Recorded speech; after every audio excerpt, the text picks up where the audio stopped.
lunatic. It's no telling when I get loose a bit. Got my babe, my boo, she cute and shh, and they serve me straight, need no juice and shh. Hey, hey, hey, hey. Bottles on ice, mess around these skates. Hey, hey, hey. If I gotta say it twice, then I got nothing to say. It's going down like a rodeo. It's going down like I told you so. It's going down like a rodeo. It's going down like I told you so. I hope you're all here for the ride. Come inside, cause it's going down tonight. Only here for one night, no lies. Come and saddle up a ride.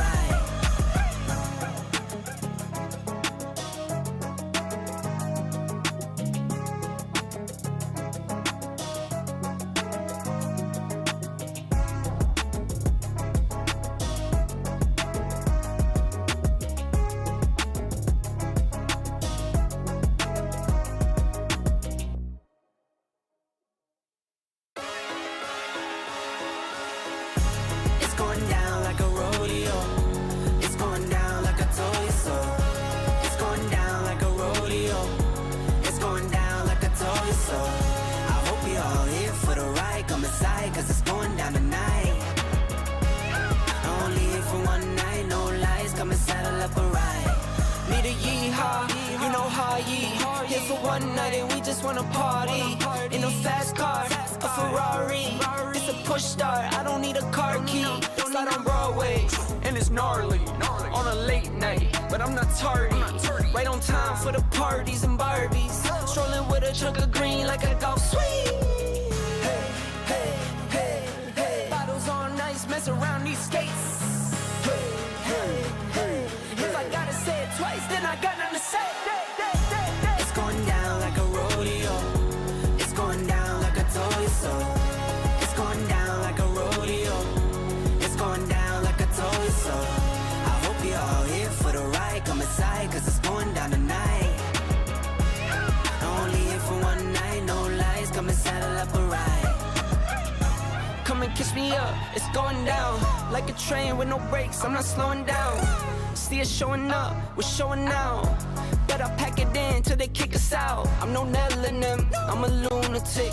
It's no telling when I get loose a bit. Got my babe, my boo, she cute and shh, and they serve me straight, need no juice and shh. Hey, hey, hey, hey. Bottles on ice, mess around these skates.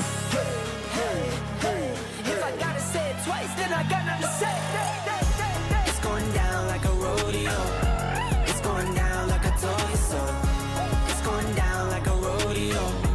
It's going down like I told you so. I hope you're all here for the ride. Come inside, cause it's going down tonight. Only here for one night, no lies. Come and saddle up a ride.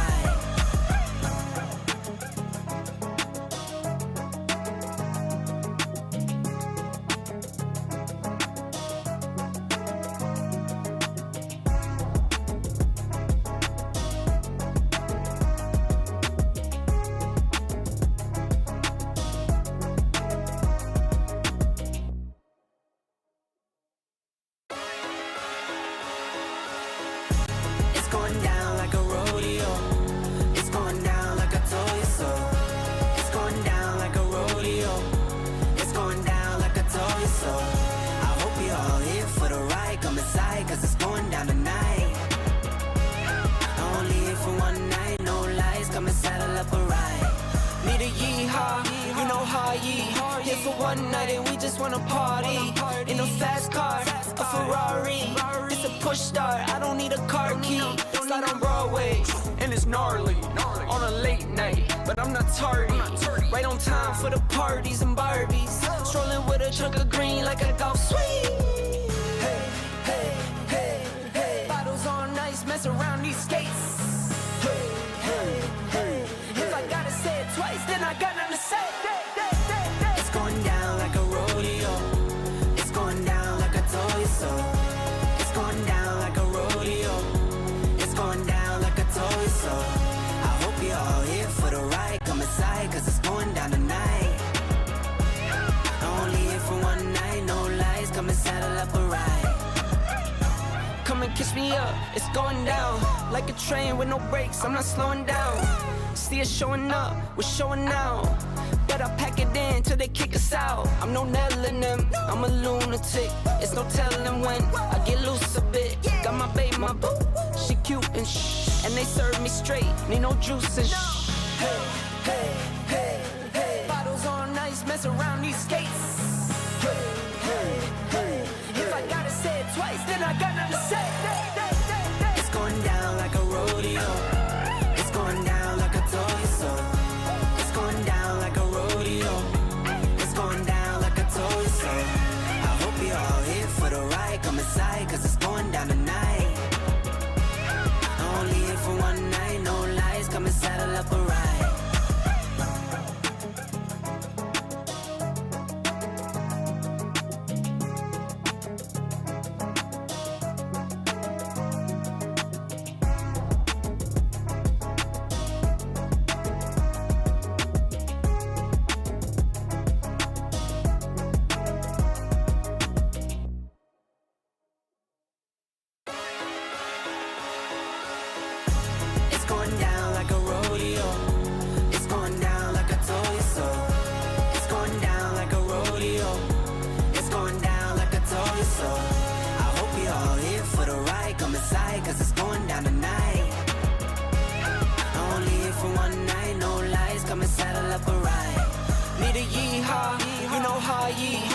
One night and we just wanna party in a fast car, a Ferrari.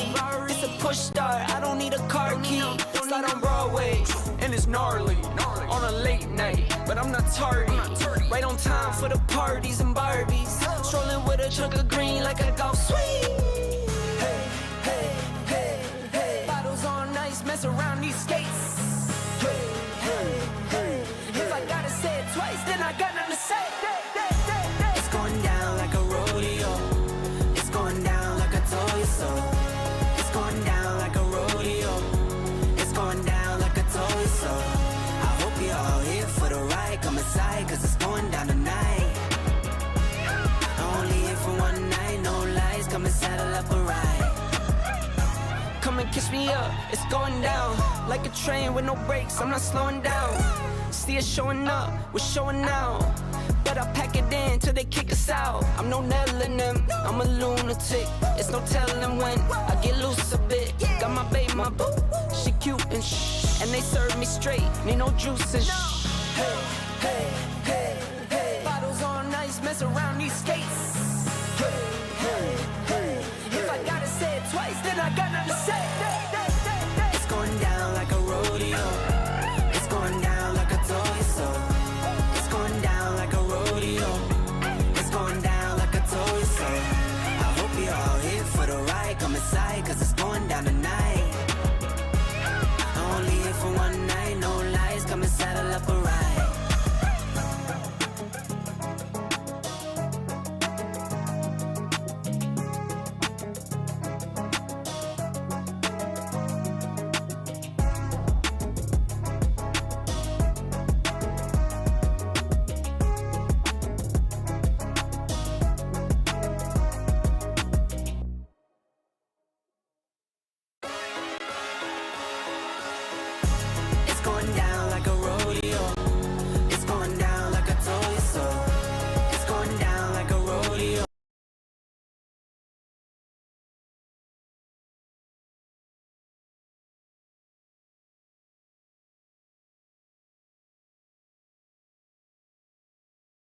Hello, hello, everybody. Welcome in and welcome back. I was a muted cooter. Thank you for joining tonight. Welcome back to Everyday with Jay, a.k.a. also known as Cooterville and the Cooters. I hope you guys are having a fabulous Saturday night. I thought I would escape for a few and do a little review with you guys. I know I was muted. I'm not no more. Hey, RLR. Good to see you. Good to see you, Sin and Pines. Shell. I don't know if Hex here. All the mods. I've been a little busy. I've got my granddaughter's here this weekend. She is ill. She came down with a fever this morning. So it's been an interesting day. So What's up, Sarah? Hey, Sarah Lee. Nobody does it like Sarah Lee. He's like this little pussy. So tonight we're going to do a review of Susan Hendricks, and Lauren talking about Delphi. This is going to be a year ago. Thank you, Shell. Thank you, guys. Hey, Lori. Hey, Army Brat. Good to see you. No, she's not. She's fine when the Tylenol's in her, but when the Tylenol wears off, she's right back down again. So, hello, Auntie Cheryl. Hello, Coconuts. Hello, 1993. I know. Thank you, guys. Hey, Guzma. I'm hoping tomorrow she'll be better. You know, kids get weird things, but she's been sick a lot this year. A lot. So, prayers are welcomed. Thank you so much. Yeah, you might get a little pissed off. Amanda Liv's mom said, "Oh no, I feel like this is going to piss me all the way off." And it just might. I don't know. They are something else. Thank you. Hey, Tara Lee. Hello. Evelyn Wick. I don't know how hard it will be, because this is, what's the date on this? 1 year ago. It's going to be December 19th of 2024. So, wow, just about a year ago and give or take a couple weeks. Hello, Emilio. Good to see you. Thank you, Bibby. Thank you, Robbie, for being here. You know, Robbie, I did see that. Is that accurate, that compound thing? Because that shit don't make sense. That don't make a lick of sense to me, that compound thing. Hey, Mad Chatter. I know. So when was he sentenced? What was the date he was sentenced? Lynn Allen says Rick's trial was when I got schooled as to Lauren's true self. I've been PO'd ever since Rick's trial. And Kate says Lauren's commentary from the trial really turned me all the way off the channel. This was the end of HTC for me. Okay. So a lot of you guys made the decision to not watch her after this coverage of Delphi. So this is going to be, okay, so we're jumping ahead to after the sentencing then. Okay, I didn't realize that. Yeah, I did see the compound thing on Reddit, but I'm just not sure it's legit. I would need to see some property records. I can't just go off someone's like AI rendition of a compound and they say it's Lauren's. I haven't heard anything about that. Hey, Lori, good to see you tonight. And Moments. All right, let's get into it. Let's play our new little intro. Here we go. This all time we run it. Back on top feeling great. Back on top in the ranks. One shit one, number one, not the mother ones. Other ones feel fake. This all time we run it. This all side we on it.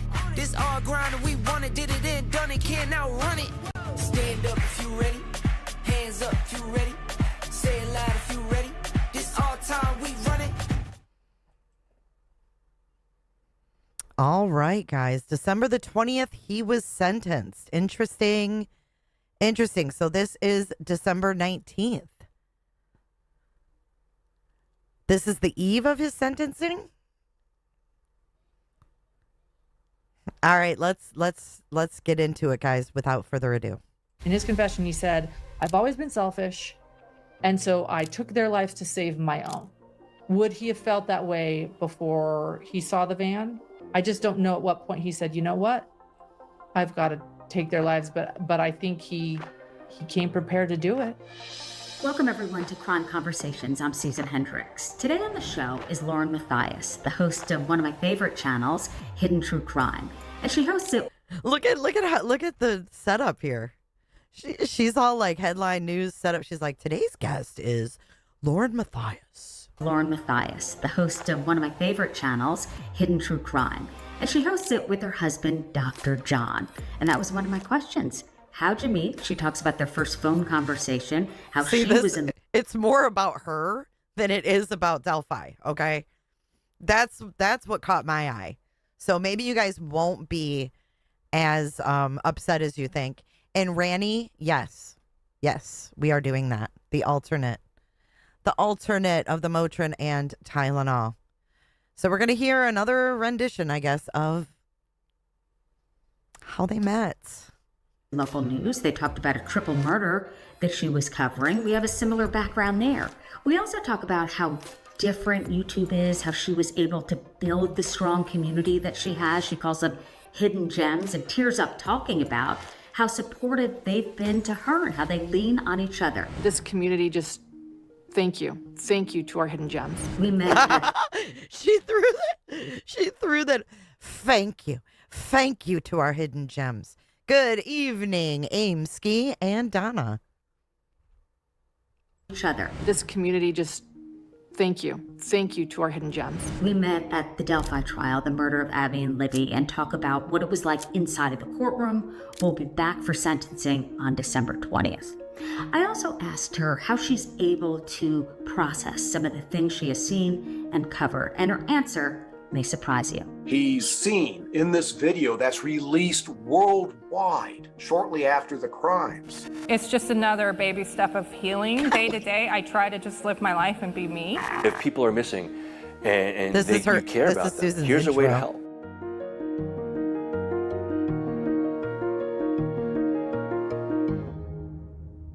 So I was reading, Lauren, about you and Dr. John. Tell me about first meeting him. And is it true you talked about murder on your first date? Our first phone call, actually, maybe not the first date, but our first phone call, if you consider that a first date, it is true. Getting I to met know each Dr. other. John. And look, I'm calling him Dr. John. People ask. In fact, it was Keith Morrison that asked. They're like, "Do you always call him Dr. John?" I'm like, "No, love that's That should call be him your John at ringtone, home." Keith Morrison. Yeah. Yeah, call him Babe. Don't worry, Keith Morrison. But we met on a blind setup, I guess you should say. He called me after my cousin tried to set us up and asked to set up a time. Well, he texted me, asked to set up a time to talk, which I was like, oh, he's not just like asking for my pick, right? Because that's what we typically do. And I'm like, okay. I had sworn off, guys. I just gotten out of a toxic relationship, but I was like, yeah, a psychologist in Las Vegas, I'll talk to him. And I went. Wow. You hear this? I just got out of a toxic relationship. A psychologist in Las Vegas? I'll talk to him. How in the world did you end up in St. George? How in the world did you think you were going to Vegas and then end up? Is it St. George? That doesn't even sound right. Is it? Lake George? St. George, right? St. George, Utah. Ski, Utah. St. George. I don't know if you ski in St. George, but we'll ski in St. George, ski, Utah. Ski, Utah. To a friend's house, though, still. I was like, hey, by the way, I've just got to scoot into the other room for 10 minutes to take a call with someone my cousin wants to set me up with. He called and we talked for 2 hours. And yes, we didn't just talk about one murder. I mean, I don't even know. I love that we can embrace this here, but we talked about 3. He told me what he did. He was a criminal psychologist, clinical and forensic. And so I said, look, I'm covering this triple homicide. It's really been traumatic. Why would a man do this? Did he plan to rob the home and then it turned in, was it the triple homicide? I think I read. Yeah, it was a triple homicide. His name actually was Adam Dees. It happened in Boise, Idaho. And they arrested him quickly, but he was a 22-year-old man who picked a home at random to burglarize and killed the whole family.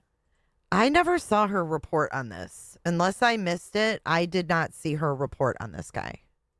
Wow. So he found it on Google Maps. So it's the worst nightmare sort of a thing, right? And I'm living in the city and I'm reporting on it. I was there on the day it happened, trying to understand what had happened. Very, very traumatic case. And so just the fact that I felt, I guess you could even say, safe enough talking to this person on the phone. And, he had an Android. I had an iPhone. We were not FaceTiming. This was just voice. Yeah. And he had no web presence whatsoever. Because after I tried to find him through Google Images, there was nothing Really about him. So it was sort of like Love is Blind before Love is Blind existed. We talked every night after that. I think we've talked every night since. But yeah, we did. We talked about our past toxic relationships. We talked about multiple murders, all the things you probably shouldn't talk about on a first phone call. We delved into. So, Ew. They delved into their past relationships and murders. Oh, God. Nenny G says, so it's how Alex and Zulema got together.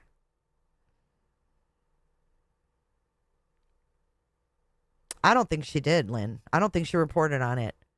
Bloom Flower Bar, thank you for your $5 super chat.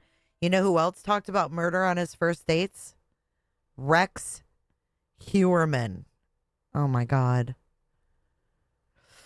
It is a little disturbing. It really is. Oh, and as a reminder, let's get that Cooter chat. Cooter chat pinned for those of you that want to send a Cooter chat and have your chat read out on screen. I'm going to go ahead and pin it to the top of the chat. Thank you so much in advance for your support. You don't have to use Cooter chats. You don't even have to use super chats. All I ask is that you hit the like button. And that's it. That's it. Thank you so much. And That is were how you we met. covering crime in local news in various markets? Were you a field reporter or an anchor or both? Yeah, both field reporter, and I would cover mostly crime because, as you know, Susan, you know, you're in news. Usually the top stories are crime. Mostly crime? Girl, you covered chocolate-covered bacon, pellet grills, and lice. DB, I did get it. Thank you so much for your $1 million Cooter chat. It was worth every penny, wasn't it, DB?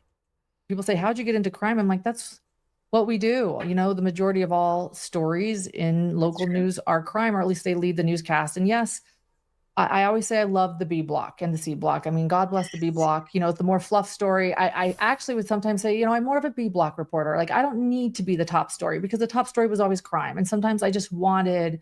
You want really? Girl, you wanted to be on CNN reporting on the breaking news. Who are you trying to kid? You know, sometimes I just wanted those laid back stories that really, you know, just it didn't take a lot of effort because I was on so many Xannies at the time. It was really hard to focus. Listen to her. The top story was always crime. So I didn't want that. I wanted the other ones. That story that had a happy ending, or the story of the puppy, you know, that saves the day. You know the saying, it was, if it bleeds, it leads. And right. I even put that in the book that I wrote about Delphi. I put in there, it was something about me being on set, and it was the B block or the C block. And the editor changed that because she didn't know the lingo of that. So it's funny to hear you say that, because Ew, you put that in your book about Delphi? If it bleeds, it leads? completely understand what you're saying. Yeah, you completely understand. And so that's the nature of news, and it's what matters when you're in a local community. I covered news in pretty much all of Idaho and all of Utah in my career, my 10-year career. I think you're a step ahead of most people who are now. Okay, so I don't know who was doing her edits at this time, but they're kind of terrible. Whoever was doing it did not spend a lot of time to make sure they were seamless. But there's some interesting edits. Doing it, and you've been doing it for years. Was that tough for you, that transition?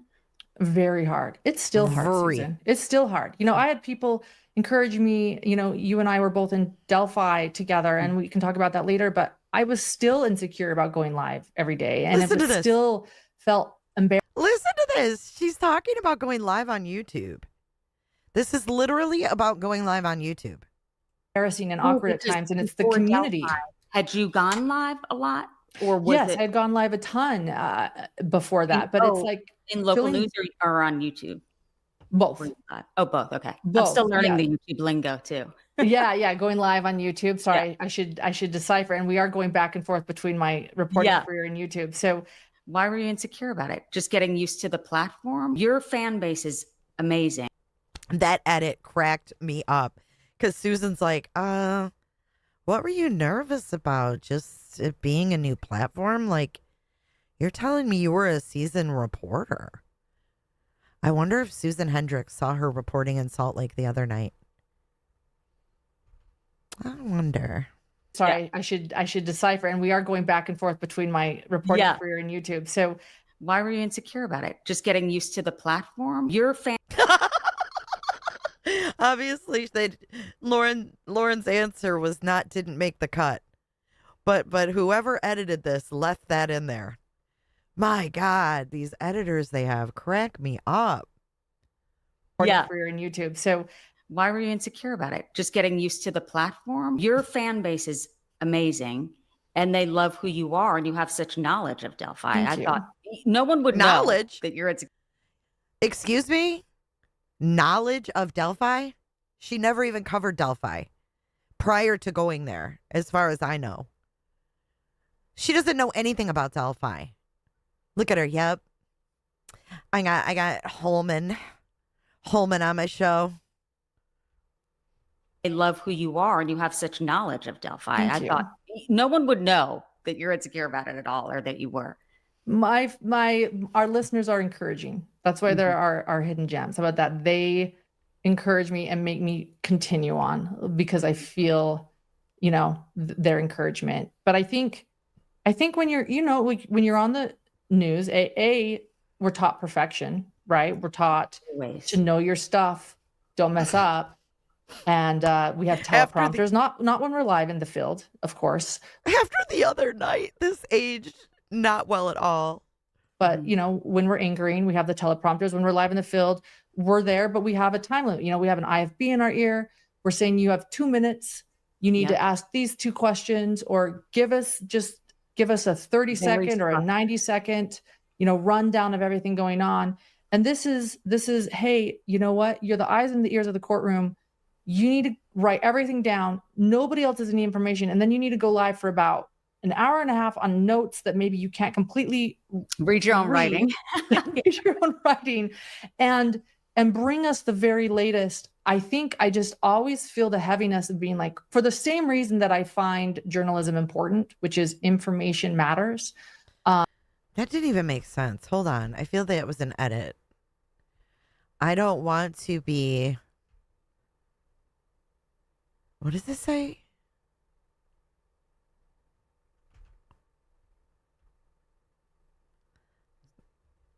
Why are they showing those?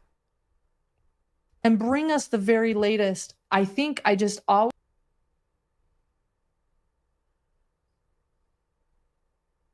feel the heaviness of being like, for the same reason that I find journalism important, which is information matters, and transparency matters, is the same reason why I think I feel insecure sometimes still, is because it's a weight and I'm like, can I do this? Like, there's so much weight on me to be able to deliver that information. And so for the same reason I find it important is the same reason I'm always a bit intimidated. But well, a good gauge, I think, for you should be that Becky Patty, Libby's grandmother, who she lived with, and Mike both came up to you outside of court and complimented you that they watched you and that you're fair. So that to me is the ultimate compliment. So you're doing the right thing. You came presenting the facts, right? There weren't cameras in the courtroom. And we talked about this when I was on your show, that it was very difficult to even get in to Judge Gull's courtroom. So by the time we got in and no cameras, and again, if you're lucky enough to make it in, to wait in that line and take notes, right, to go back and kind of bring that information. And there were discrepancies depending on what people heard, or even if there were pull notes and a person wasn't in that day, they may have left out a few facts. But I thought that you did a great job of bringing that information to people who wanted to hear what went on in there. What did you think about no cameras? Man, I think I have new thoughts. So no cameras is one thing. No audio is another, right? And originally I'm like, I am always like, sunlight is the best disinfectant. Transparency, transparency, transparency. And I think I am going back to that.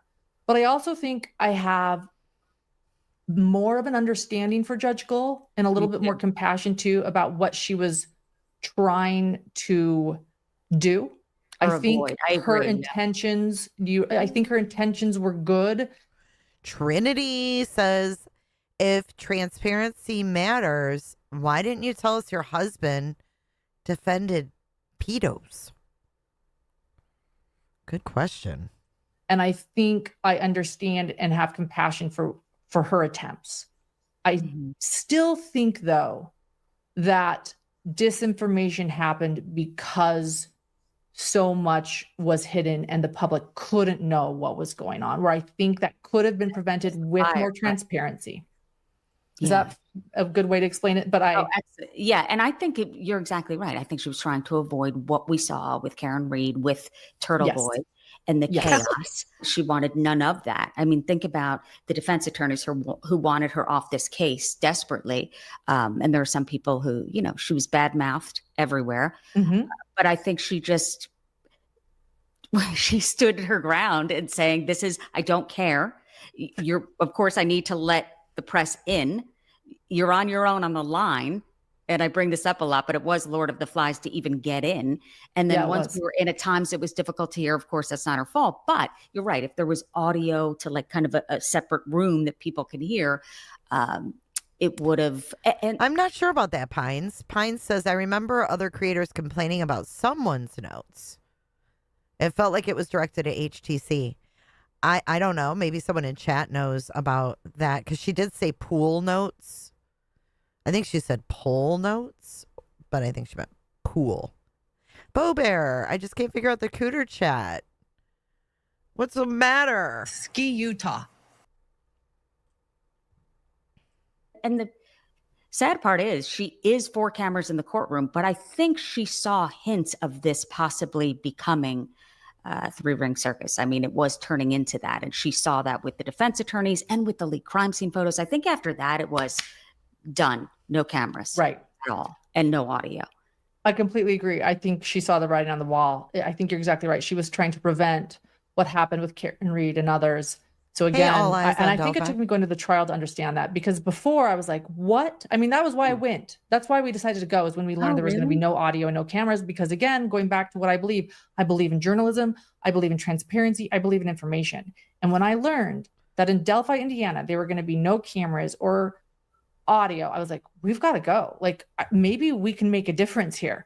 And so when I went out there, I think I was a little bit more upset at Judge Gull. I was like, this isn't okay.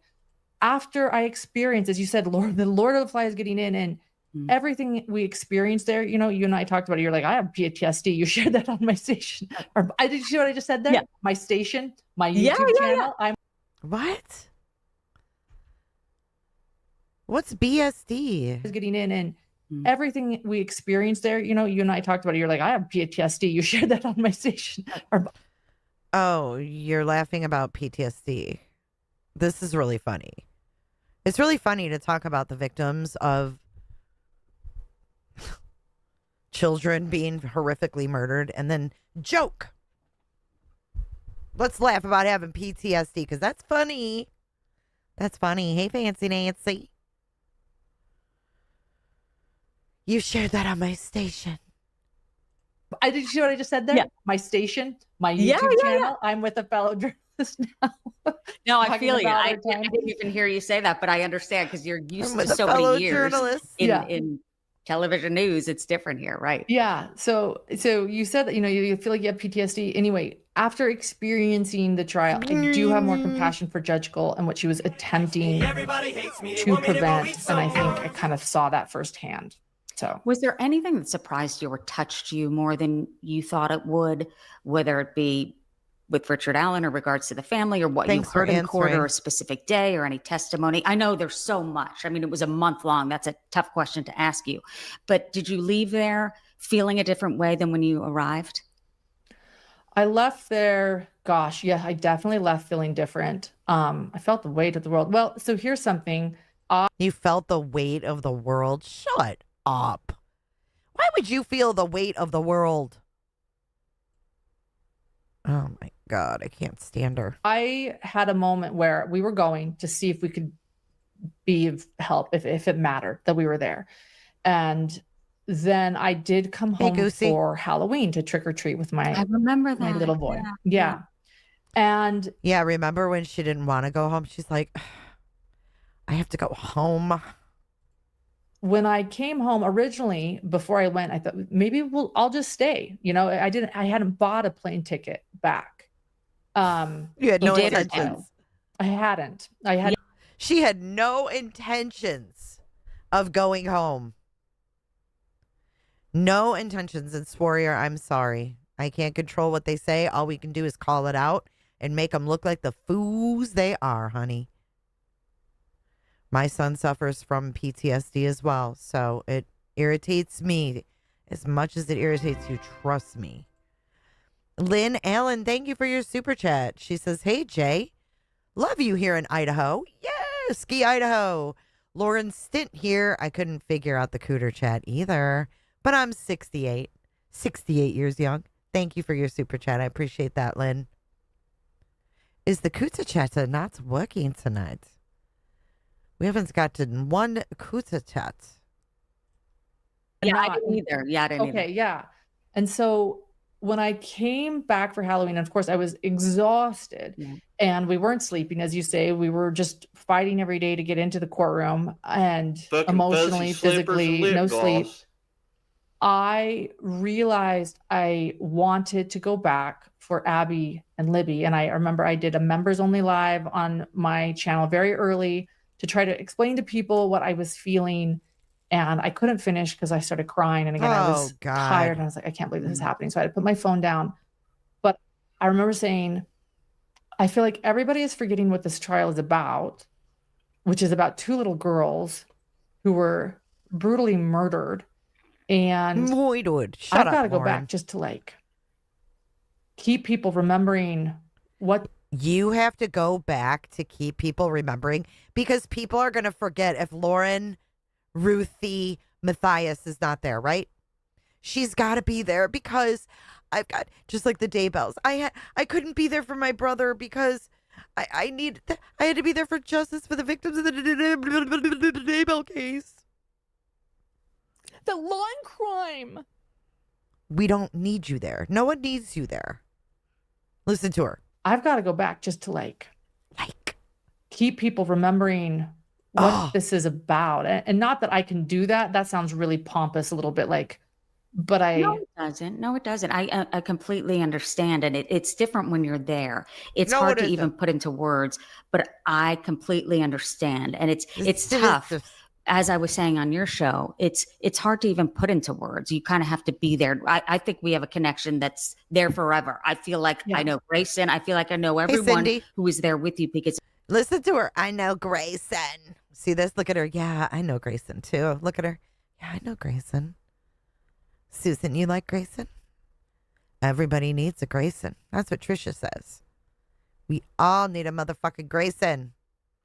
Show. It's hard to even put into words. You kind of have to be there. I think we have a connection that's there forever. I feel like I know Grayson. I feel like I know everyone who is there with you because it's hard to put into words. It looks like we got a cooter chat, but I didn't see. Hold on, guys. Bear with me. I did not see it pop up on the screen. What the heck? My alerts aren't working. Okay, I got to work on that. Just how devastating it was and how Penny. you felt like you needed to be there. I was going to come home originally when I didn't know we were having court on Saturdays. In my mind, I thought, oh, I'll come home every weekend. And then I thought, you know what? I'll come home for 4 days. And my husband said, don't. I got it here.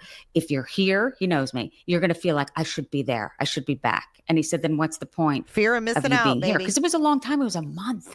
It was. But I'm lucky that my son's so involved in sports and we were able to FaceTime. But I'm grateful that I was able to do that and be there, just like you were able to be there. Yeah. But I felt like if I wasn't, right, imagine if you stayed at home longer, you would think your mind would be there anyway. I just felt like some channel needed to be there reading everything that just sort of happened verbatim in the courtroom. Really? I didn't even know what my goal was going there because again, when I covered the Lori Vallow and the Chad Daybell trials, I would editorialize more. You know, there were cameras and or audio, and I knew that case well, and I did more editorial. Well, because you just admitted that you didn't know the Delphi case. I said we have to cover this During my lunch lives or, you know, in the evening, because I felt I could. We were all on the same page. Everybody was on the same page, sort of. When it came to Delphi, that wasn't the case. Not everyone was on the same page, and there was disinformation coming out. And so I thought, you know what I need to do here is stop any editorializing and just share my notes every day in a very authentic way, even when it was embarrassing. And I was like flipping pages going, I can't read my own handwriting, guys, or hold on, let me reread that. Yeah. Well, Lisa says this is my handwriting. I mean, notebook upon notebook upon notebook. And right, because you think, oh, I have to get everything. And as they're talking, you want to get every bit of testimony that you can. But I thought you did an excellent job of that with your notes and exactly telling your viewers what you heard in court and let them decide based on the evidence. Because you're right, there was the test. There we go. The Cooter Chat is back in business. Listen. Did you guys hear it? Test. Okay. Sorry. There it is. Inside that Test. All right. courtroom. There was undeniable. I had such faith. I agree with in about this Andrea jury. too. I mean, the way that they were taking notes through the closing arguments, even closing arguments are like the evidence is dropped. Like you're done delivering evidence. They're just kind of rehashing it, right? And they were frantically taking notes during these closing arguments. This was a jury that took everything very seriously, and their questions were incredible. The complexities of it, I think, had to do with how small the town of Delphi is. So everyone knows everybody, so to speak. But, you know, maybe you know someone who knows him and he's a father. His daughter was engaged, about to get married. You think of him more as a witness than a possible suspect at that particular point. So there were complexities, no DNA. So I believe that they thought about all of that, because I do think that Rosie's closing argument was good. I think he had some valid points in there. So it wasn't all one-sided, which people tended to say throughout, like this guy's getting he's innocent or what have you. And again, it goes back to what you're saying. That was perpetuated by the lack of information that was getting out there during the investigation, which I get, but also the lack of transparency in the courtroom too. Very often people have a hard time believing somebody could be capable of doing something. Every single Dateline episode, every crime we've covered, every crime ever is somebody coming out and saying, why is everything Dateline to her? Oh, I know him. I mean, I'm not trying to be a weirdo. I like Dateline. It's all right. But why is every Dateline episode, when I was single, what got me through my divorce was Dateline. Hidden true cringe. I like that. Did you see her jealous text about Andrea? I sure did.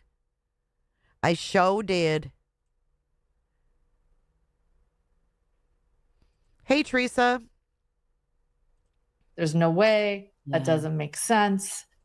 He's my next door neighbor. That's why we always want to know why. That's why I love watching your show, you and your husband, because it's such wonderful analysis of what it could possibly be. Because I always want to know that. Right. The why. As John and I say, we're not a whodunit channel, we're a why-done-it channel. And I think that's what's always interested me about. No, it's not. We're a why-done-it. Sexual.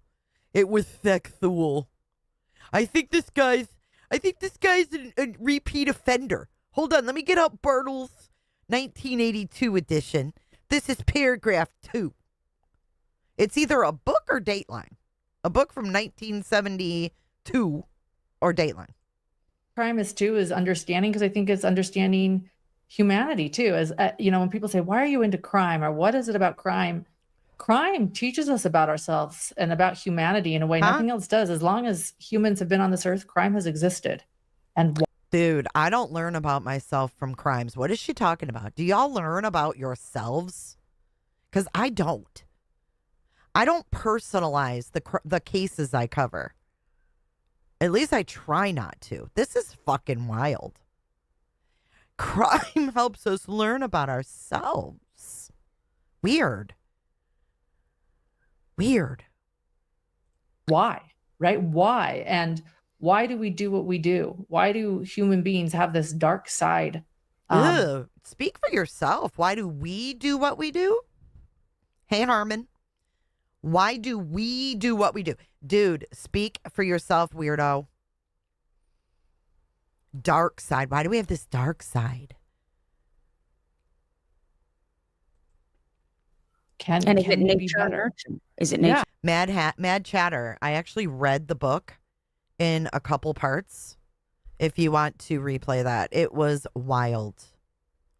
Or nurture? I want to Nature know versus that. nurture. I'm always asking about nature versus nurture. And No, you're yeah, not. what is it that leads to that? And I also want to point out, when you say you can't imagine someone does something, Dr. Martha Stout, she wrote The Sociopath Next Door. She said, Yeah, the I didn't devil doesn't come dressed in pointy shoes and pointy horns and a red cape. The devil comes dressed as everything you wished for. She was talking about relationships and like a romantic relationship. But my point is, the criminal doesn't come, looking like, every Disney capable of that, villain, right. Cruella de Vil that Yeah. you've seen. They Yeah. are, Hey, Jules. criminals are among us, and Oh, they sure are closer than we ever thought. Criminals are definitely among us. Look at Susan. Susan has no idea how close those criminals actually are. Susan Hendricks, I don't know if you want to be affiliated with Rico's. You might want to look into Jameis Johnson, her dad, who claims his innocence. You might want to look into her lawyer that you wrote a declaration for, that he was covering that hearing. You also might want to look into her brother, Pace. You might want to look into a lot of stuff, Susan Hendricks, because they may be the focus of the next topic at CrimeCon, or maybe on Law and Crime. The law and crime. Because I definitely do not personalize and put myself in these shoes. I don't learn about myself from these crimes. You're weird, creepy. It's hard to understand. I have a quote from your website, which I thought was awesome. So it says, a better understanding of crime is a better understanding of ourselves, which I thought was so true. Ew. Because at CrimeCon, that's a question that I get when I tell people I'm going there Oh or my speaking with the God. family. Look at the photo op. Oh, that's what I say at CrimeCon. When I'm speaking with the families, when I'm exploiting the families, I'm doing all this stuff at CrimeCon. The families. These people are so freaking gross, man. It's why do so many people love this genre of crime, or why do they watch, or what draws them to it? And I think you're exactly right in this quote about kind of we discover who we are, maybe. And I also feel like those who have been hurt, I saw it firsthand. I saw it when I hosted a panel with Carrie Rawson, BTK's daughter. And she said, Susan, he made me scrambled eggs, said, are your tires full? Drove me to college, and was a mass murderer. I mean, you would never think that. Your brain doesn't go there. A woman stood up, because there's Q&A, as you know, at the end. And she said, Carrie, I almost didn't come here. She stood up and said, I wasn't going to come, but I heard you were here. My father also was a serial killer. He killed, by definition, he didn't really have a pattern, but he killed over 10 people that we know of. I have a podcast, and I was really nervous about coming. This is my first CrimeCon. Wow. I was really nervous about coming, and then I saw that you were going to be here, and I felt a lot better. And I just want you to know you are not alone. There's other of us. I mean, where else do you hear that? Or so I think it's that connection of, and what broke my heart too with Carrie, she said, Becky's so nice to me. This was on the phone before I met her in person. And she said, they're all so nice to me, even though I'm on the other side.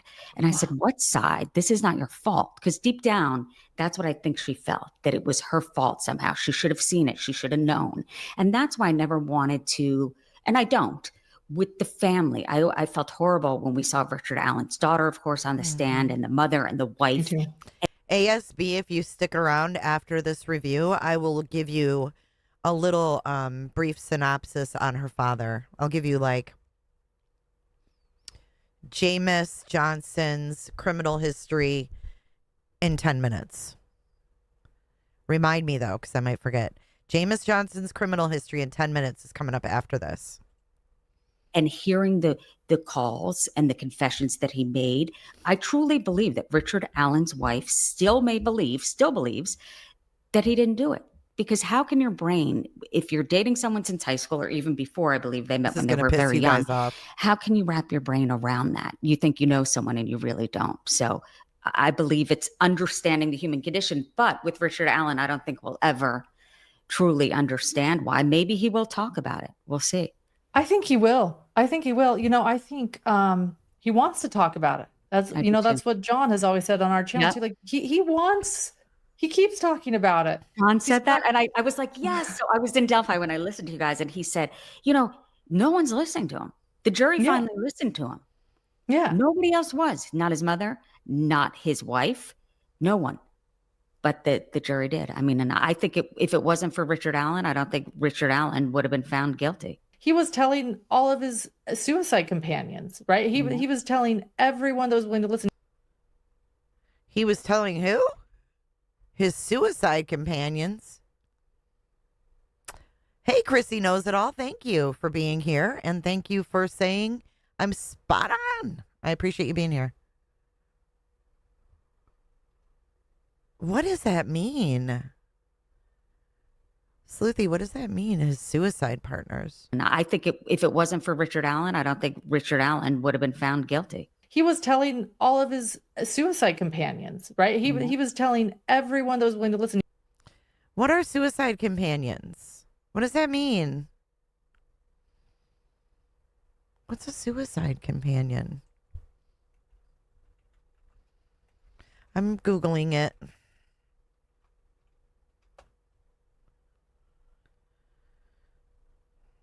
What does that mean? Inmate suicide companions in the Bureau of Prisons. Maybe the people that were watching him, like when he was on suicide watch. Is that what they call them? Okay. They're actual prisoners. Okay. And he was telling the warden. He was telling the psychiatrist. He was telling the psychologist. It was people outside of his cell that would have to watch him, right? To make sure that he was not harming himself. They have since gotten rid of that program. Did you notice with the warrant on the stand? Because I thought to myself, this is not a good idea. Like they weren't involved. They were other prisoners. Right. There were other prisoners. Although the ones that testified in court were correctional facility. Yes. Yeah, they were guards. But you're right. So I mean, yeah, he told both. Right. I agree. I'm glad they got away with that. I was like, and I remember with Harshman, it was Brian Harshman on the stand. He said, this is during the hearing at the end of July, beginning of August. And that was a hearing to say, can we get the third party in? They wanted to have the Odinist defense. And Harshman was on the stand, and it was the first time this stood out to me. He said on the stand, not only did he say what he did, he said why. And I'm thinking, why? Say it. But I can't wait to hear this at trial. Why? But we never, I think what he was saying was it was sexually motivated that we did hear at the trial. But Harshman did say that he listened to hours and hours and hours of Richard Allen. And he said he noticed a shift in March where he started to kind of meet with the chaplain, the prison chaplain, and find God.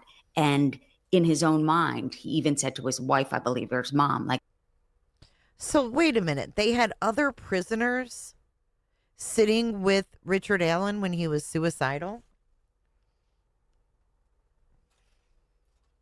And they think that's a good idea? Why would they do that? And now they don't do that anymore?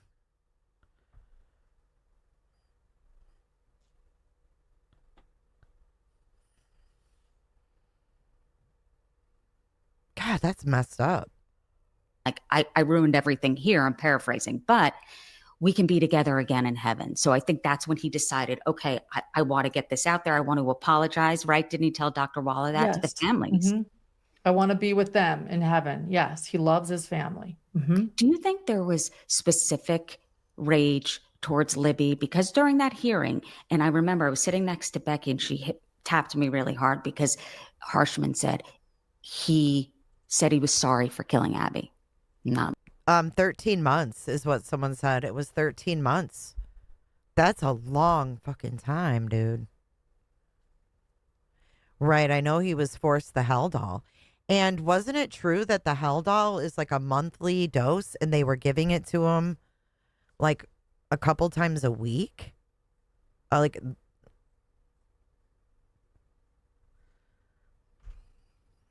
Harshman said wait, hold on. Let's go back. specific rage towards Libby because during that hearing, What is that? What is rage towards Libby? Listen. I want to be with them in heaven. Yes, he loves his family. do you think there was specific rage towards Libby? Because during that hearing, and I remember I was sitting next to Becky and she tapped me really hard because Harshman said he was sorry for killing Abby, not Libby. I mean, he didn't say not Libby, but just he was sorry for killing Abby and she tapped me really hard. So we'll never know unless he talks, but Wait, what? She tapped her really hard. and she tapped me really hard because Harshman said he was sorry for killing Abby, not Libby. I mean, he didn't say not Libby, but just he was sorry for killing Abby and she tapped me really hard. So we'll never know unless he talks, but did Libby fight back? Is that the anger? Was there is people who say that the daughter does look like Libby. Was there anger there? Unless he talks, I wonder if we'll ever find that out. Never know. I know. I think there could be still. That was interesting. I've always speculated there was more anger and more of a target on Libby. Again, I'm not saying that he knew of her before. They were in the wrong place at the wrong time. I was taking notes and it was the crime scene photos and seeing Abby's hands like this, clean, not Almost blood, not blood, nothing, as clean as our hands like this. And in the closing arguments, the prosecutor said, Nick McClelland said, Libby was killed first. Abby, did she see that and pass out? Or did he hold her hands down? I don't know. I don't know. And they talked about her possibly being restrained too. I've wondered too. So I've wondered about hypothermia. And there's a part of me too that wonders if Libby is the one that said, Lindsay, put my clothes on because she was almost That's a good I've point. wondered that. This always stood out to me. It was 2019. Hold on. Libby is the one that said, put my clothes on because she I don't know. And they talked about her possibly being restrained too. I've wondered too. So I've wondered about hypothermia. And there's a part of me too that wonders if Libby is the one that said, put my clothes on because she was almost That's a good point. I've wondered that. This always stood out to me. It was 2019 in New Orleans at CrimeCon. And these are people that say, "Oh, we're in with the family." And I had met Mike and Becky, I think maybe a month or two before, so I didn't know them that well. And I'm on stage next to Mike, and I said, because he always seems so strong and stoic, always. And he's such a nice guy, always strong. And I said, what keeps you going? How do you continue to do this? And he said, what keeps me going is the support of our surround, our public, our city, our town. But what really drives me every day is I come down, walking down the hallway, and there's a couple pictures. We got all the grandkids, but there's a big one of Libby there, and I say good morning every morning, and then I think of the last hour or half hour of the girls' lives. Now, he identified the bodies. Mike did. Ew, that was weird. She finished his sentence. Or half hour of the girls' lives. Now, he identified the bodies. Mike did. So he saw that before anybody else. Kelsey didn't see it. Kelsey even said to me, I don't know how they died. And part of me, this is 2019, part of me doesn't want to know. So they didn't see that. Becky didn't see it. He saw that. He knows that they suffered, what they went through. So that's what kept him going through the last moments of their lives. But I wonder that too. The terror, the fear, and that we heard that Libby, because of the blood on her face and because it was diluted in a certain area, that coincided, Cicero said, the blood expert, with a tear. So that to me said she suffered. That was the hardest day for me. And take myself out of the equation. It's seeing the families. I looked over. Oh my God, caw. That was the hardest part for me. Take me out of it. I looked over at the families like, caw. The worse they feel, the more they talk about a CrimeCon. Oh my God.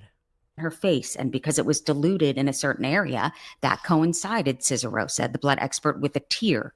So that to me said she suffered. That was the hardest day for me. And take myself out of the equation. It's seeing the families. I looked over, Tara, she's like tough, Libby's aunt. They were best buds. When she broke down and her and Amanda. Jesus, all these names, Tara, Amanda. And I looked over and I also saw them break down when we heard Libby's voice on the phone. What stood out to me, how young they sound. 13, 14. I know that's so young, like little kids. Little girls, yeah. They sounded like 8-year-olds. I mean, oh my God, stop it. They sounded like 8-year-olds. Young, like little kids. Little girls, yeah. They sounded like 8-year-olds. I mean, they just. Oh my God. Look at Hendricks. Not Lindsay, but Susan. She's like, oh, I know. This is so gross. This is so freaking gross. Like little kids. Little girls, yeah. They sounded like 8-year-olds. I mean, they just sounded they're so little. And think about this. It's gone are the days, right, of the answering machines. And these days people text and what have you back in 2017. So I doubt the families have heard Libby's voice lately. And you hear it on that call and to know what happened after. But I do always think about Abby these days after what I saw and Libby and wonder, because Mike always said this too, they were best friends. I believe one of them could have made a run for it. And I think maybe he's right, but they're best friends. They're not going to leave each other. And you might be right about the clothes, about. Yeah. Oh my God. You guys have no idea what you're even talking about. You have no idea what happened. Speculation, at least during the hearing, that someone mentioned, I think it was an investigator, of it being an undoing. I had not heard of that term, meaning there was some remorse. And I wonder that in the years following, do you ever think about this, is Richard Allen, and I remember your husband and you discussing it. How did he live in those years? Because he stayed in town. He stayed at sea. Did he think in his mind, okay, I'm getting away with this? Did he feel guilt? I wonder. If anyone is capable of that, I want to ask your husband, do they feel guilt? What do they feel? John thinks that he did, so I'll answer for him. He doesn't think that Richard Allen is a psychopath in any way, and I think he felt years and years of guilt, and that was probably a major part of his decline in mental health too, was his guilt. And I want to say this too, because I get really frustrated when people say, "Shut up. How could he have just done this? He's the same height as them, and he couldn't have held them." Oh my gosh! What if he was saying to them, "Look, you know what? I'll let you guys go. I'm sorry. Just come with me." These girls have never been in a situation like this. They are playing literal survivor. You have to make decisions at a split moment. So it frustrates me when people say, why didn't one of them run? He's not saying to them, by the way, I'm going to go, you guys are going to cross the river with me so I can slit your throats. And 13 and 14. I just want people to. Wait. What is she talking about? River with me so I can slit your throat. Flit? What are you doing? Literal survivor. You have to make decisions at a split moment. So it frustrates me when people say, why didn't one of them run? He's not saying to them, by the way, I'm going to go, you guys are going to cross the river with me so I can slit your throats. And 13 and 14. I just want people to put terrified. They're terrified. They're 14. They're in the middle of nowhere in a place where people probably can't hear them scream, and they are strategizing. Oh my God. They are thinking to themselves, how do we get out of this? Look, we're communicating with him. He's afraid. He's saying he'll let us go if we just cross, and he'll let us get dressed. My point is, it drives me crazy, and it feels a little bit like victim blaming when people say, there's no way he could have done this. One of them would have run. You don't know. You were never in that situation. And these are little girls, little girls trying to think, how are we going to survive a madman who is hurting us, who just assaulted us? What do we do? And he has a gun. So if we run, we could get shot. And if we stay and do what he says, maybe, and we talk to him, maybe we have a chance to get out of there. Do you know what I mean? So like, I just want to say Yeah. that too. It drives me crazy that people Me can't too. comprehend. I how even in the got the world- question from people I Wow. consider to be intelligent people. But I always say this, I'd be terrified right now with a gun. And because I cover crime, I know now, I think I saw it in college on Oprah where she had this author on who wrote a book on fear and it says, never, ever go to the second location. And, you know, who knows what damage I'm doing to my own daughter who's 15. I was dropping her off at a restaurant with her 3 friends a couple months ago before the Delphi trial. And I said, hey, listen, I know this sounds morbid, but I just got to tell you guys something. Because as they're getting out of my car, I'm looking at their skirts and I'm like, oh my gosh, I'm nervous. Like, but they're 4 teenage. What the fuck? Did she just say she's looking at their skirts?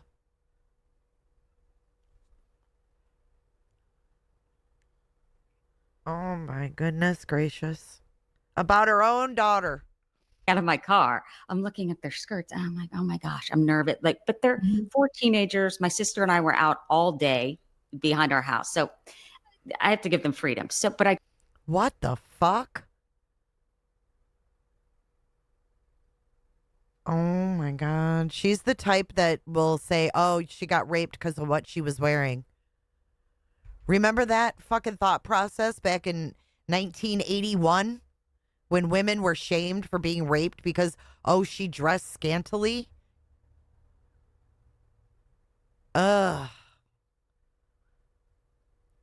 I'm looking at Hey, Doc at Dakota, good to see ya. their skirts and I'm like, oh my gosh, I'm nervous. Like, but they're 4 teenagers. My sister and I were out all day behind our house. So I have to give them freedom. So, but I just said, hey, listen, this sounds morbid, but never ever go to the second location or you'll end up dead. You will not come back alive. And all the girls, I think Wait, Emery, my what? daughter's used to me saying that. They looked at me. Wait, you said what? Never go to the second location? You'll die? What the fuck? You will not come back alive. And all What?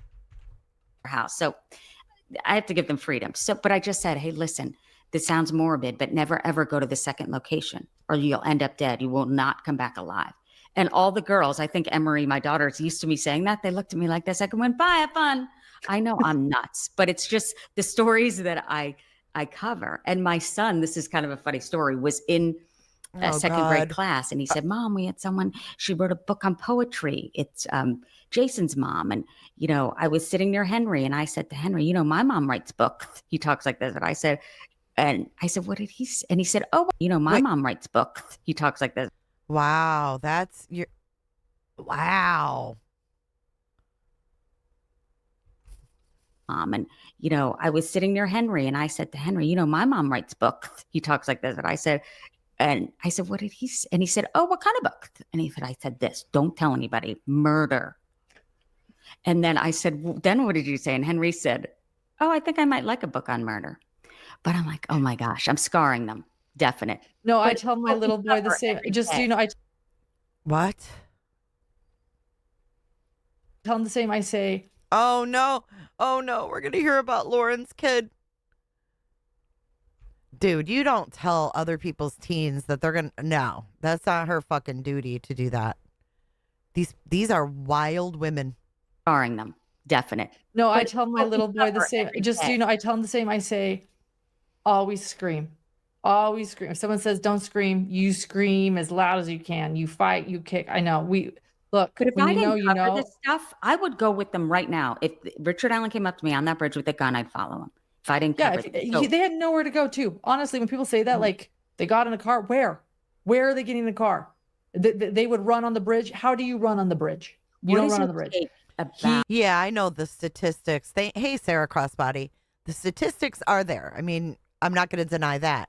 But just these women, just the way they talk about it with excitement and just, they're bizarre. They had a dead end. They had nowhere to go except for where he told them. And they had a dead end. They had nowhere to go. Why are you excited and smiling about that? The fact that they had nowhere to go is fucking terrifying. When that video was released of the bridge video, that was terrifying. And she's smiling. about they had a dead end. They had nowhere to go. Look at her with joy. Except for where he told them, and he had a gun. I think he knew that bridge was a trap. He knew that bridge. The murder weapon to me. Yeah, he knew that bridge was a trap, and he knew he had an opportunity, and he had a gun and a knife with him. He knew that. So, he admitted it to Dr. Walla. He said, I was laying in wait, and he waited till they got far enough down there to make them cross. And I saw on your channel, I thought that the image that you captured of that white van, did it change what you thought about that area? Because I always tell people, and I think clearly those who, Richard Allen was found guilty on all the counts. His sentencing is on December 20th. But what did you think about seeing the bridge for the first time when you did see it? Because that changed my perspective completely. Look at this. Look at this pose. The point of this conversation is, let's talk about us.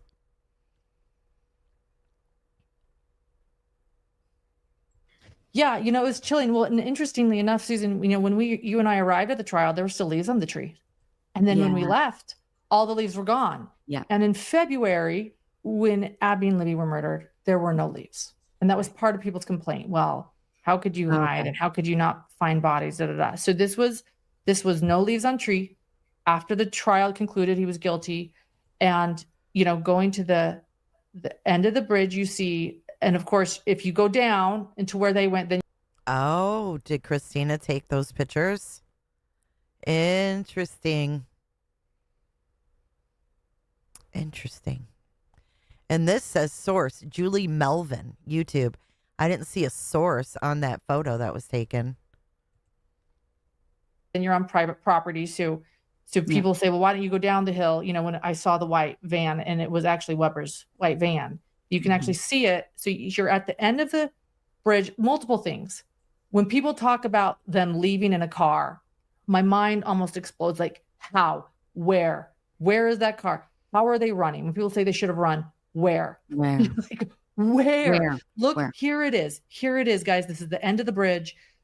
Both sides are just trees and wilderness. And it's not a popular hiking trail. It's not. It's isolating. It's frightening down there. It truly is. And I think it might have been a mistake, and considering the outcome, probably not, but to not let the jurors see that bridge, because when you see it, you see things differently. And crossing the bridge is scary. So it's more of like a rite of passage, right? When you get old enough and you dare to do it. Kids love it. Yeah. Yeah. The kids love it. So they were sort of doing this fun adventure, like this rite of passage. We're going to go all the way to the end. We're 14 years old now. We're going to do this.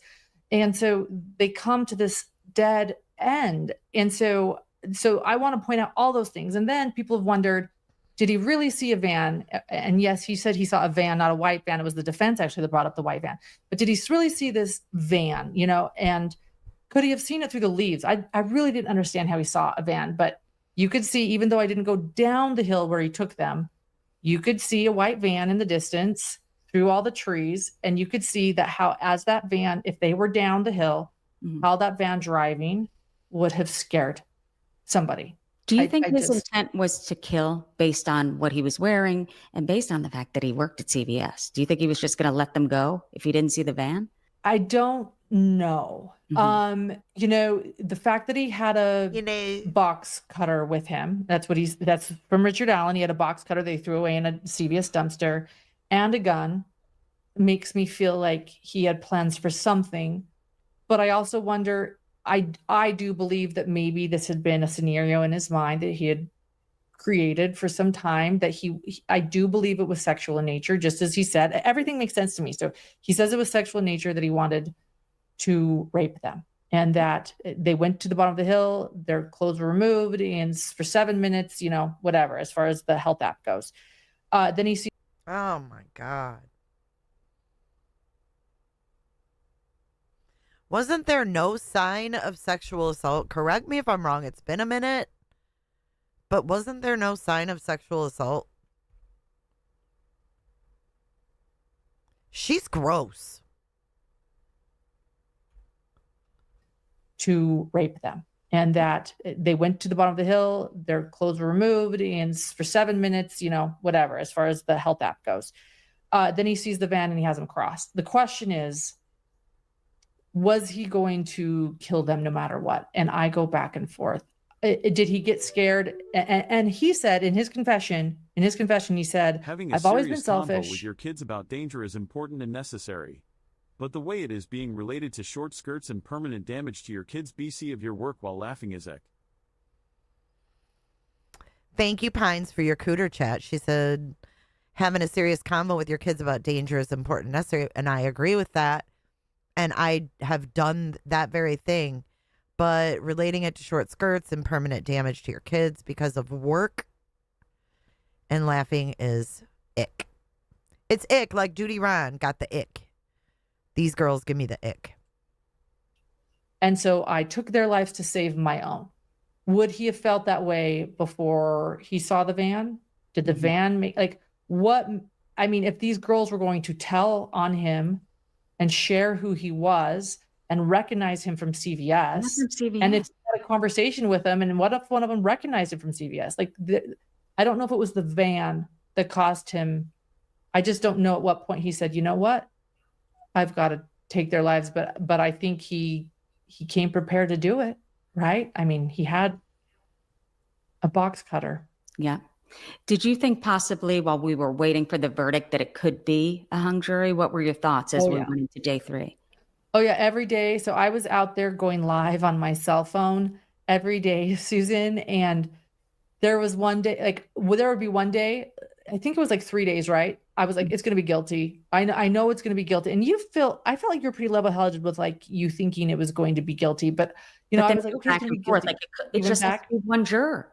Yeah. It just has to be one. Exactly. And so on day 2, I think it was day 2 or day 3? I had convinced in my mind it's going to be not guilty because there's no way the judge is going to allow this to be a hung jury. It's way too expensive to retry this, right? She's going to be like, keep going, keep going, keep going. And then I'm like, I think, so I did a whole live saying like, I'm concerned, and people knew my opinion then. I think he's guilty, and I'm concerned that actually he's going to be found not guilty. Thanks, Stevie. I did a whole live, and then like I think like 3 hours later, I went live again. I'm like, I think I'm wrong. I got that out of my system, and I think it's going to be guilty.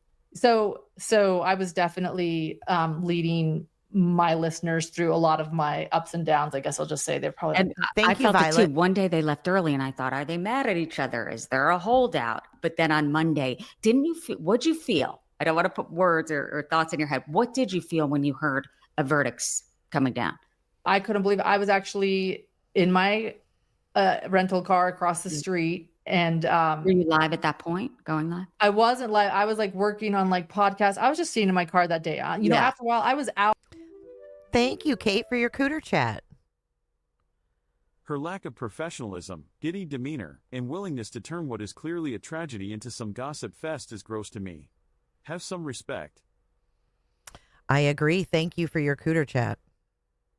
It is infuriating.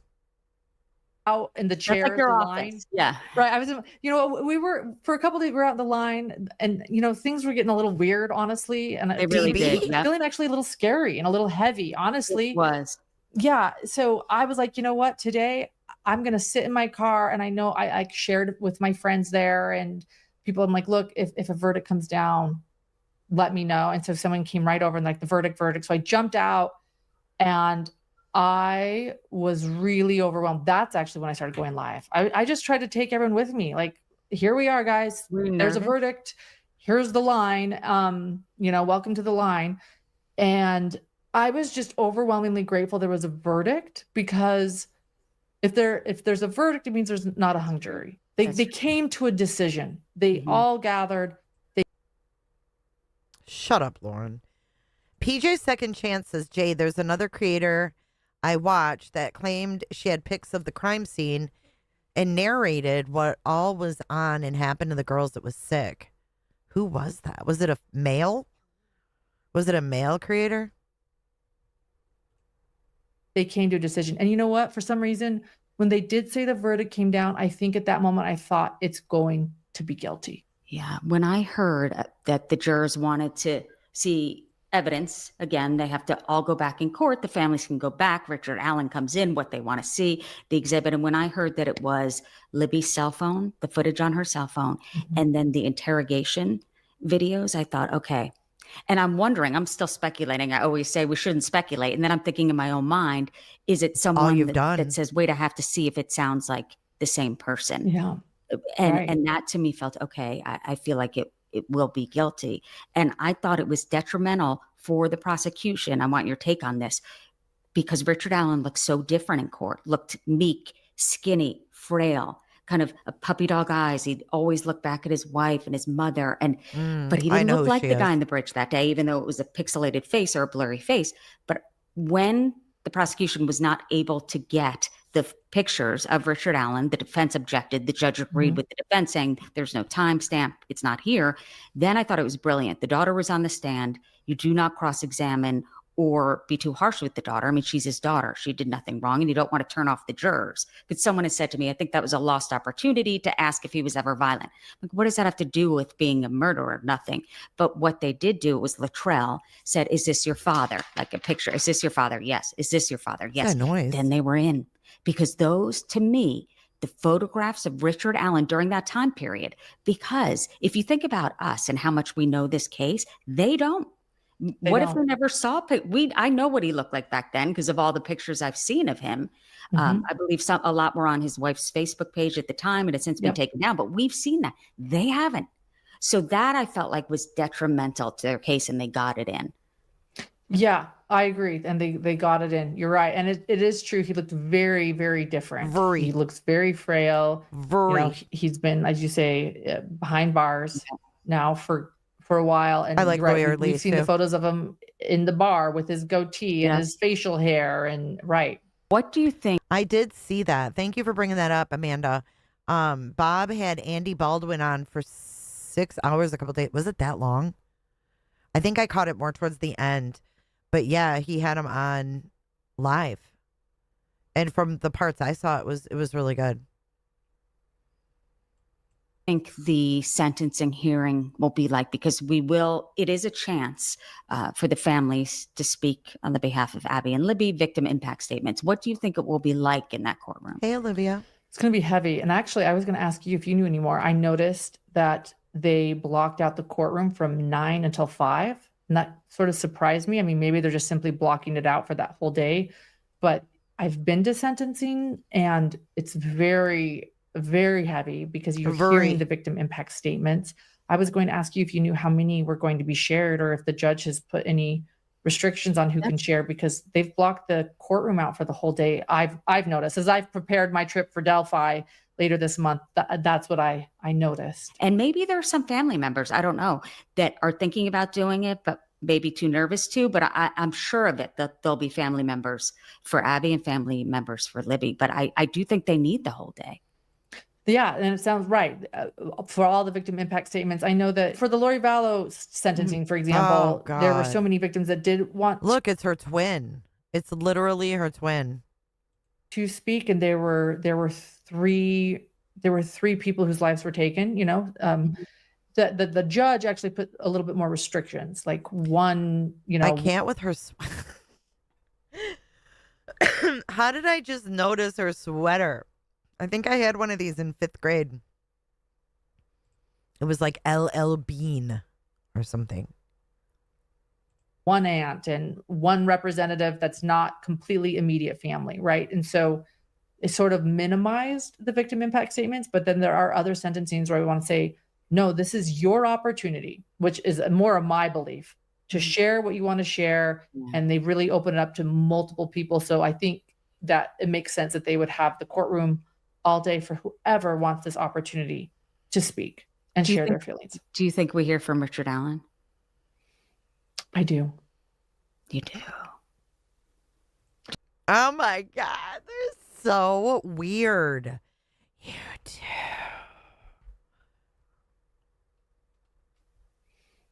I do. You do. Do you think he unless you do. You think we'll hear from Richard Allen? You do. They are so bizarre.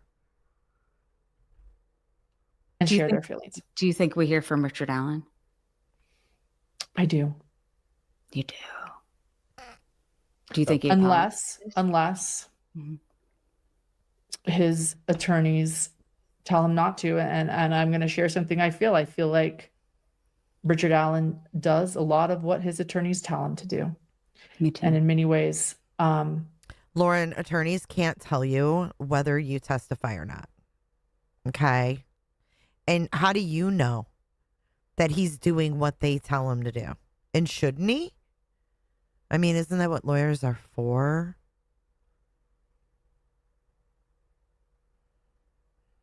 She is so full of shit.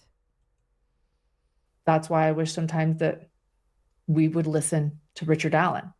He has dependent personality disorder. They want those in authority. Please. Was he diagnosed with dependent personality disorder? For those that have followed a lot about Richard Allen, dependent personality disorder. Was he officially diagnosed with that?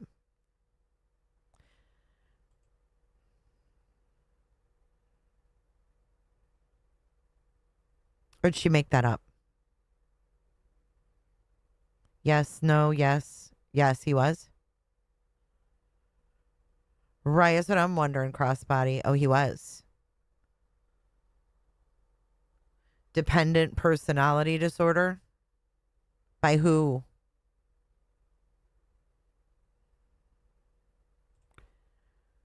Before his arrest. Codependent personality. Okay. Okay, I just wanted to make sure it wasn't a Dr. John thing. Okay. Gotcha. Thank you. Please tell me what to do. Please. I need someone else to help me make decisions. And so, but if... I heard that he had the codependent personality or whatever. I never heard what she just said, but...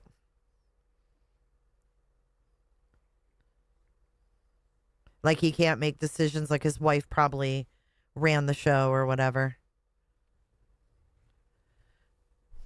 Is that how it was at home? Like Kathy pretty much ran everything? If it were up to him, if they would finally say, this is up to you, Bridget, then I think we'd hear from him.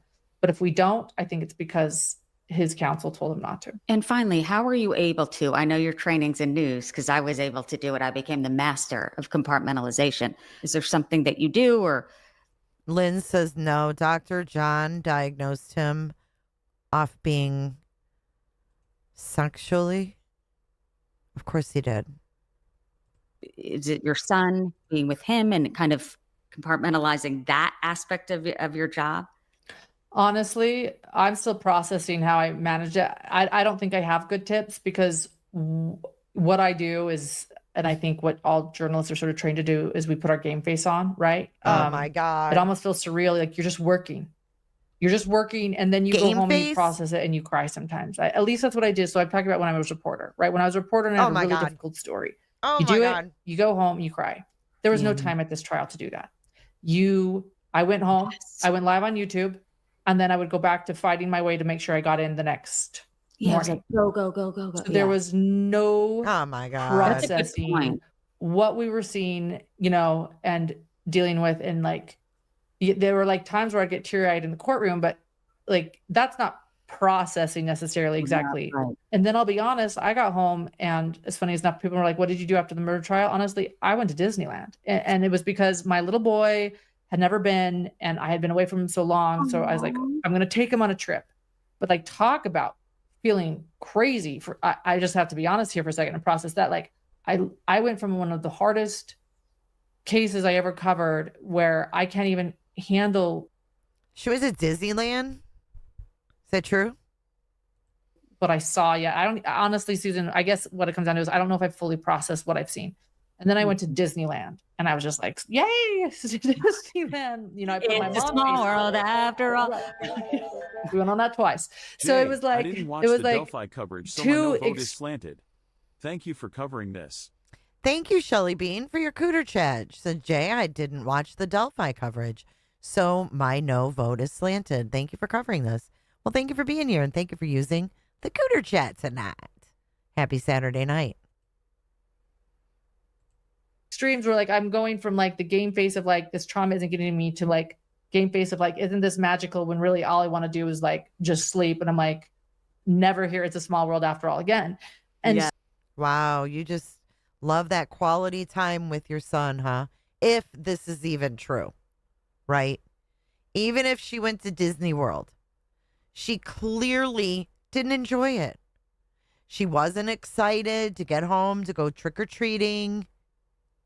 You know, oh, remember the text that was leaked? But listen to her, Linz. She's complaining about it. Linz says it is true. They did go. But she's complaining.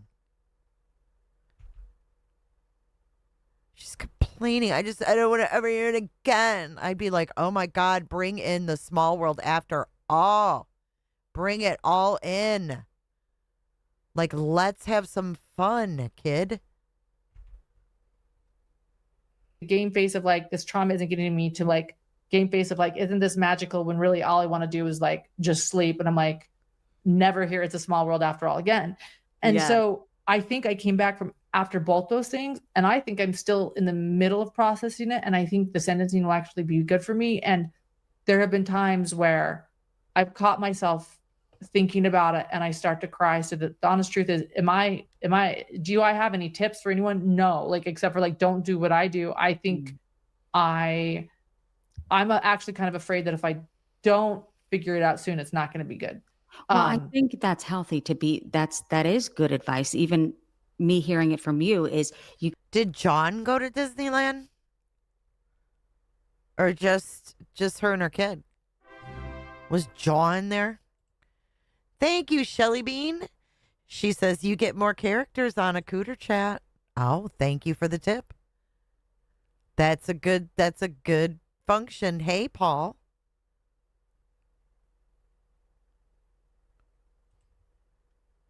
Right, Docket. And plus they had been together since high school in a small town. I don't see anything like weird about that. Like, I'm not going to bring my own story into it. But when I was young and I married, my high school sweetheart, it was the same way. And he wasn't dependent or whatever. But I can't. You gotta let it out. You have to let yourself cry. You can't not, or it'll manifest in other ways and come out in different ways, because you can't process everything that we saw and heard. And also, I think I've learned this through the years. You guys are such victims. Can't rate our pain. Like, well, I shouldn't feel this way because the families feel that way. And I do that sometimes. Well, I shouldn't feel this sad. I can't be sad right now. No, you can't. Because I don't really understand. No, you can. Right. You can be. Yeah. Just because, it's not your family member. I know, I'll do that too. We measure and we compare and like, no, it's okay. You are in charge of Susan. I am in charge of Lauren, and we do what we can do, and we can be sad.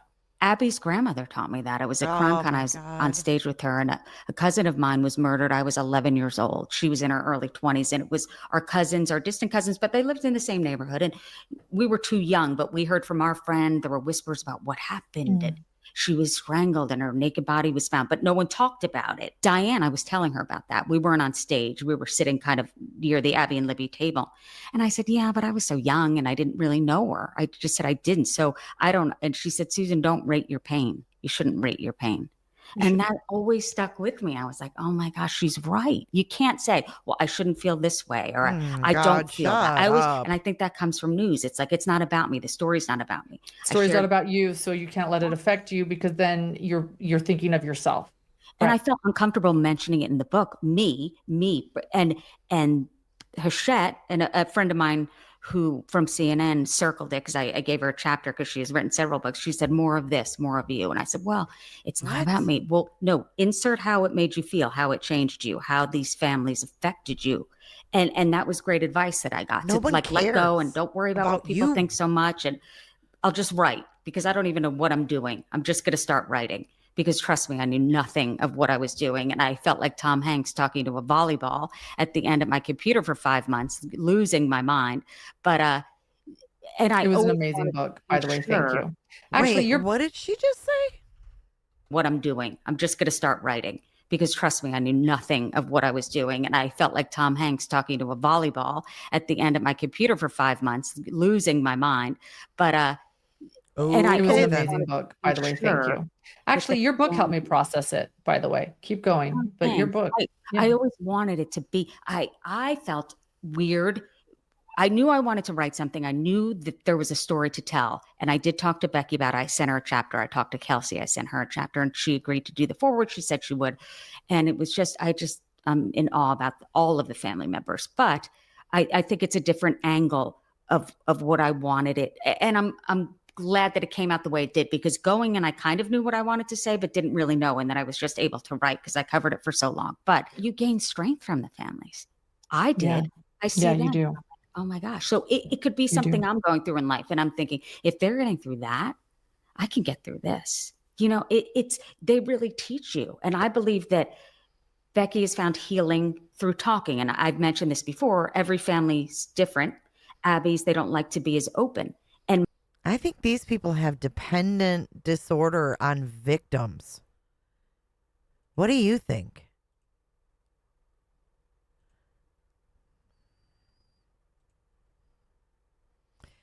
Yeah, the sister of one of the victims did the foreword of her book. Mike said that right away. It was March 2017 at a press conference. He said, talk to me. That's when we first heard from Mike. And he read something that Abby's family said, like, we respect them, but respect us. And he said, talk to us and what have you. And they really were in the front. And I think it worked for both of them. And I think that park was healing. I truly do. Building the Abby and Libby Memorial Park was healing, to remember the girls in that way. But it changed me in the most profound ways. And I feel like I'm a better person because I met the families. I truly do. And I am so glad that I met you, Lauren, and I want you to talk about the hidden gems, your followers. And I understand why. You're not only great at what you do, but a kind person. But I saw just the fact that the families were drawn to you because, believe it or not, Lord, for those who don't know about this trial that much, there was a divide in that courtroom. There was some people who had bad intentions. And it's not about what you believe, innocent or guilt. This had nothing to do bad with intentions. He was not found guilty at the time, Richard Allen. Who had bad intentions? Ulterior motives. Yes. I'm not on my high horse here, but I'm saying you don't have to believe what I believe. That's my opinion.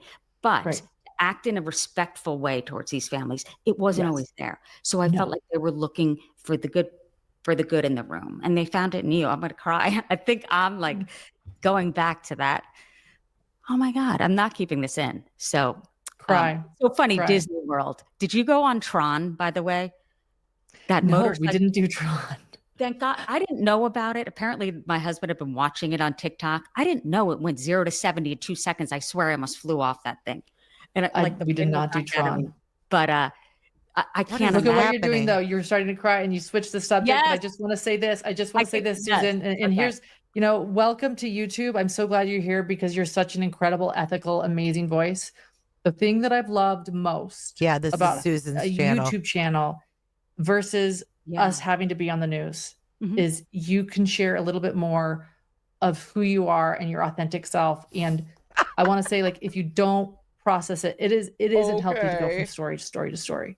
You're and so one thing that we authentic. learn is to shut down our pain of all the stories we cover, because as you say, not only are we not supposed to do that because of a game face and because it's our job, we actually feel in some ways, as you point out, that like we shouldn't feel sad because it's not like, it's almost like shame-filled to feel bad when it didn't happen to us, right? Like it's not woe is me, it's woe is them. Like I can't take, Why are you what I even mean? Like discussing this? it's their pain.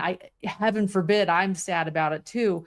I'm so lucky to not have dealt with this in my family. I'm not the victim here. Yeah. But you got I enough think in your family. You've got to be able to process it. And when it comes, you've got to let it, and you never know when it's going to. Like I said, it happened to me on my members live, and I just started crying and didn't expect it. So I'm just saying to you, allow it. And I think that's the beautiful part of like a YouTube channel is you can be a little bit more honest with how things are affecting you. And I think I just want to say, like, I saw you care, you're a beautiful person. And like, I it was so true that it's so obvious that this case changed you. I guess I want to say that you say that in your book. You said that here with us in this conversation.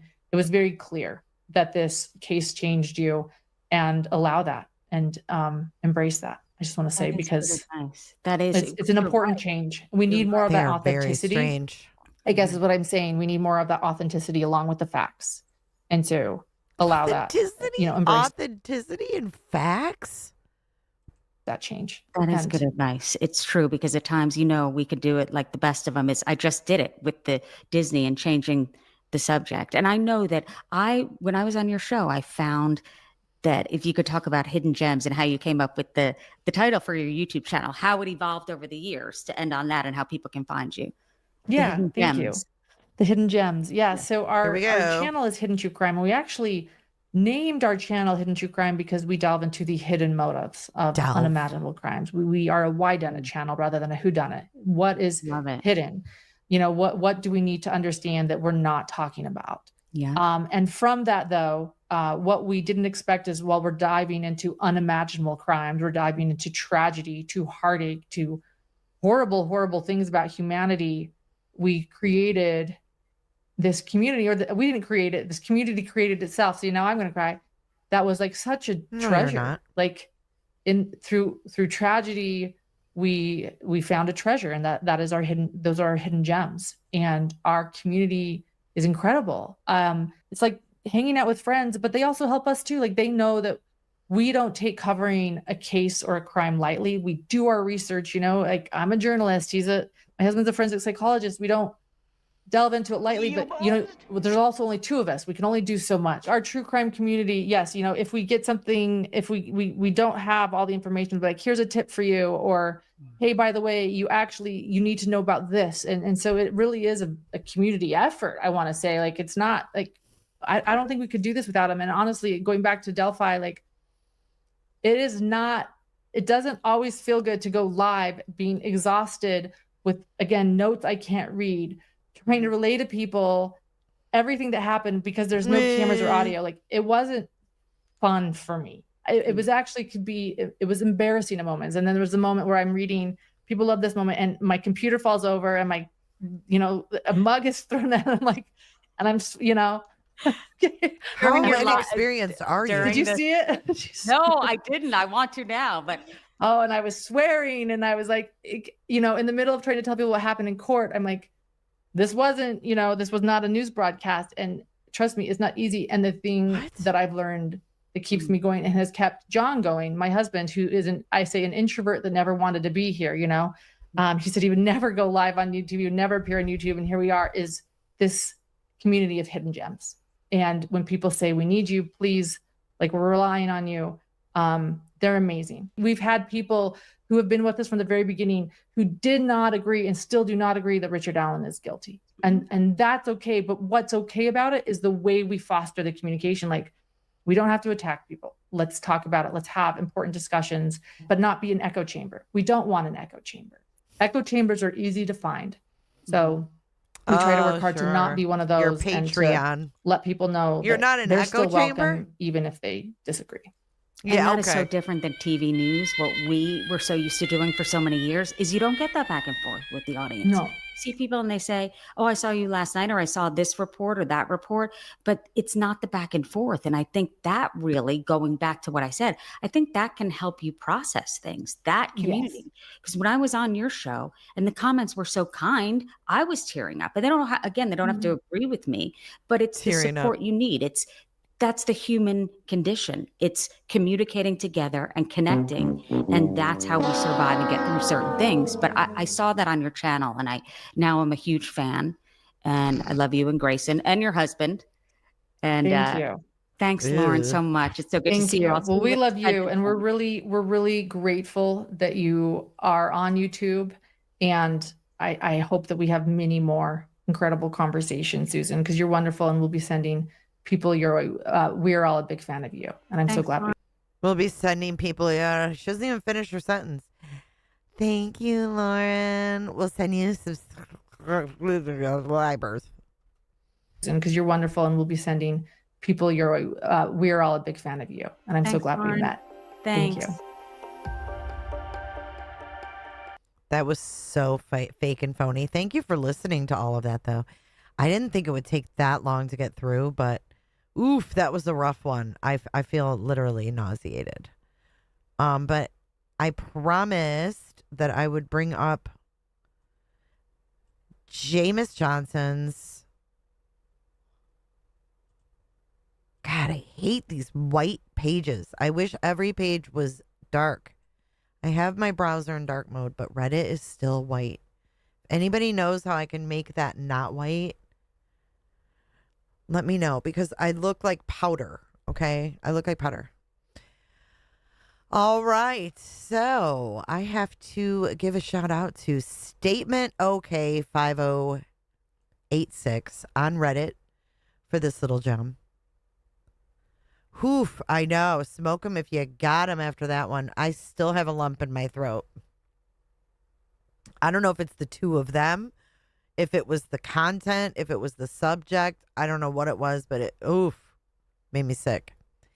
But, dun, dun, dun, dun, I am about to introduce to you Lauren Matthias's father's criminal record in 5 or 10 minutes, however long it takes me to scroll through these and remark on them. Are you guys ready? All right. So, Warwin, she likes to talk about Barry Cox all the time. Lori Daba, it doesn't fall far from the tree. It doesn't fall far from the tree. Well, let's see what else doesn't fall far from the tree. A criminal record ranging from 1997 to 2016.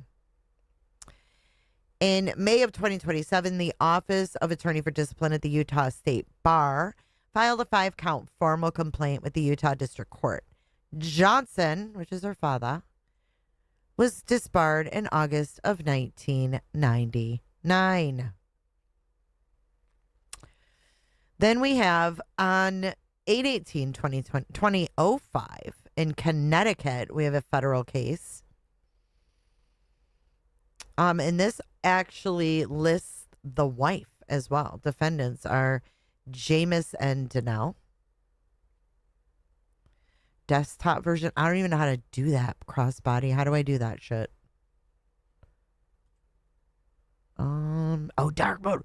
Boom. Crossbody. Oh my gosh. You just saved my eyeballs and me from looking like powder. Thank you. Holy fuck. Now I can read it. Okay. Oh my gosh. Woo, I see spots. Like that is so bright because I have 32-inch screens, so it's like super duper big. Okay. So this one is plaintiff brings this action as the victim of an elaborate system designed to undermine accurate credit reporting and violate the Credit Repair Organizations Act. This is Lexington Law Firm. Guys, I hired these motherfuckers. I hired them back in when my kids were little. I had at least one kid. I remember hiring this Lexington law firm to try to straighten out my credit. It was a scam. It didn't do anything. So anyways, that's what he did.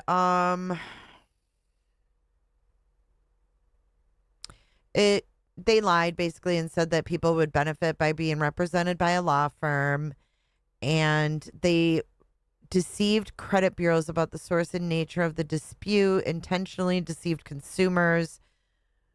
Jameis Johnson, then a lawyer, was one of the founders of Lexington Law Firm, along with Jason Orvis.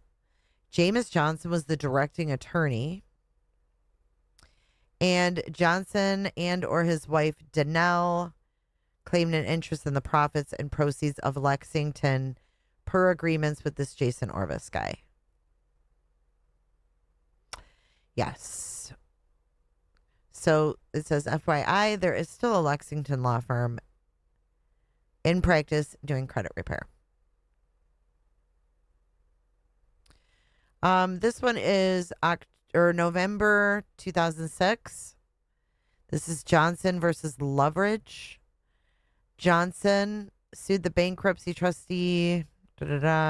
Plaintiffs commenced an action against Miss Loveridge and her law firm in Utah, seeking infliction of emotional distress, negligent infliction of emotional distress, and abusive process.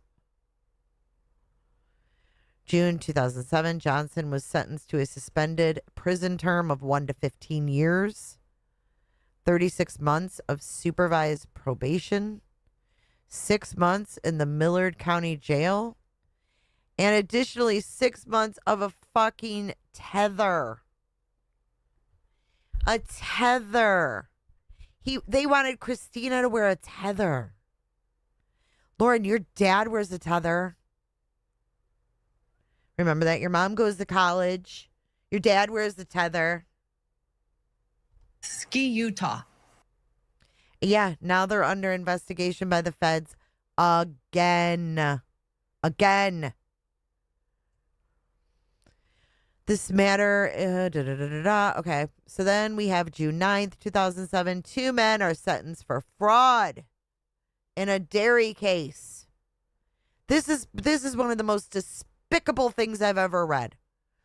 Listen to this really quick. Despicable.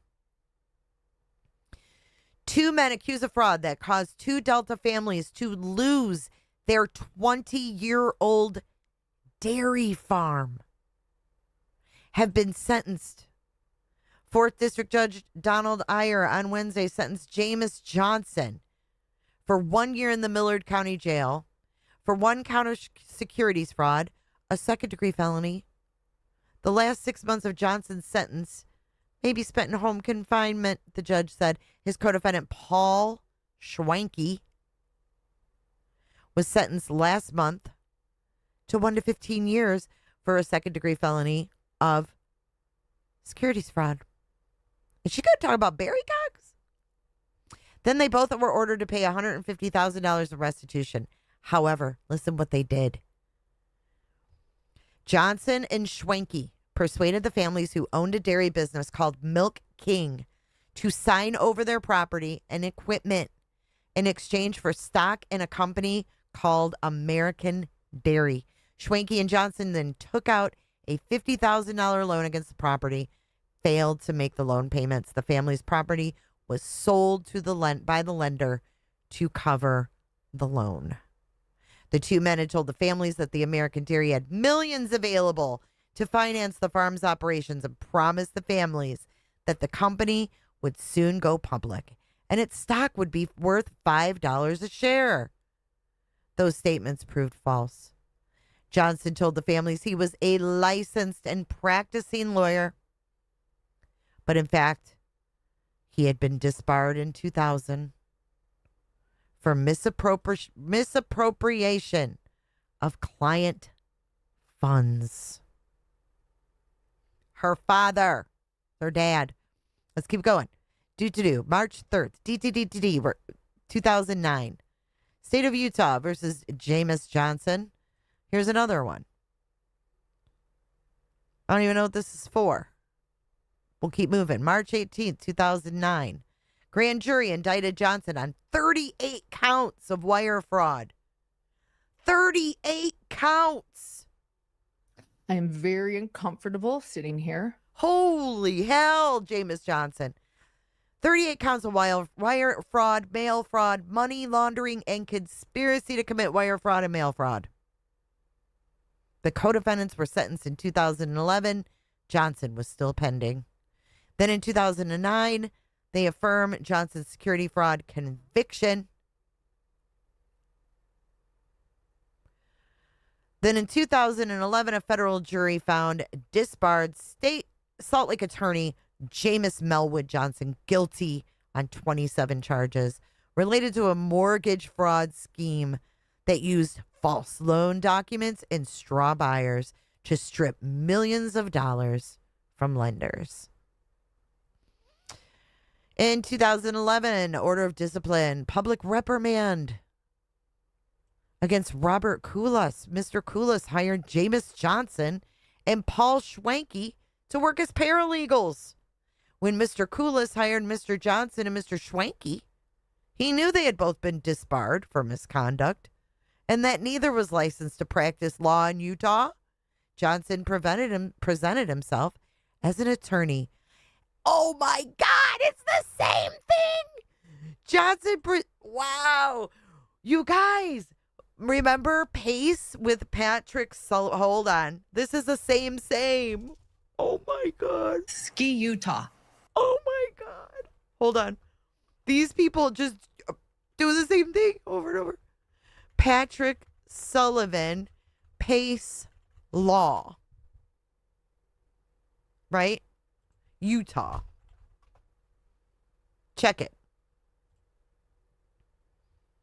This parolee, look at Utah man on parole after being convicted of identity fraud, theft, and forgery crimes is facing new charges, accusing him of impersonating a retired attorney and making court filings on behalf of inmates at the Utah State Prison. And guess who this guy worked for? Pace Johnson Law Firm. Yikes. He was convicted of filing 18 separate fraudulent insurance claims in order to obtain insurance proceeds to which he was not entitled. Sullivan has filed at least 3 different false police reports and submitted a minimum of 150 forged receipts and 5 forged credit card statements. And when he got out, he re-engaged with Pace. He was also convicted of identity fraud in 2020. Oh my goodness gracious. This is just this year he was caught. Look. Committing a crime. This is March 13th, 2025. We're going back here to June 9th, 2007. Look what her dad was doing.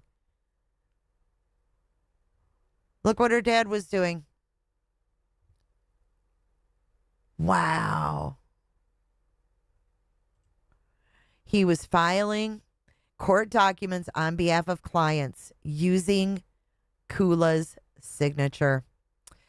2012, Johnson disbarred in New York and denied a hearing. Petitioner notes that respondent failed to notify the committee of his Utah disbarment. Now we're in New York. We're in trouble in New York now, too. Oh, my goodness.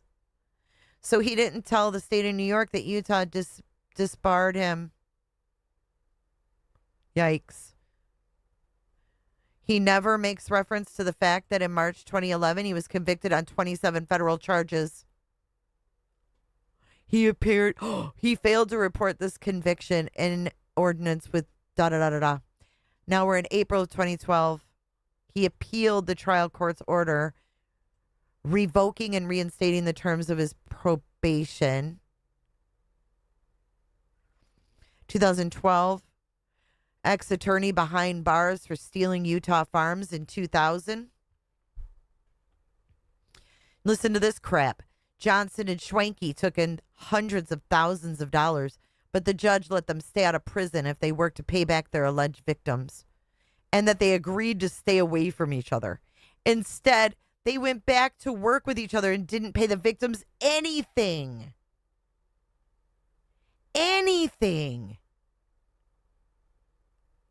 Wow. Appeal failed. And then we have 2013. I don't know what that is. Writ of habeas corpus. 2014, a federal judge sentenced Jameis Johnson to 5 months in prison on his conviction of 27 fraud-related charges, crediting him with the nearly 4 years he spent in state prison on a separate conviction. The Salt Lake City man, convicted by a federal jury in 2011 after a 9-day trial, has been incarcerated in the Utah State Prison for 43 months for violation of parole from the earlier conviction. These people don't care about rules. He was given credit for that time because the parole violation resulted from the federal charges the judge found.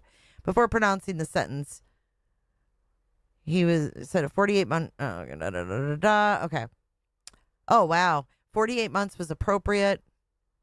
in the real estate fraud scheme involving some 72 homes purchased with straw buyers, inflated appraisals, and false information on loan applications. 48 months.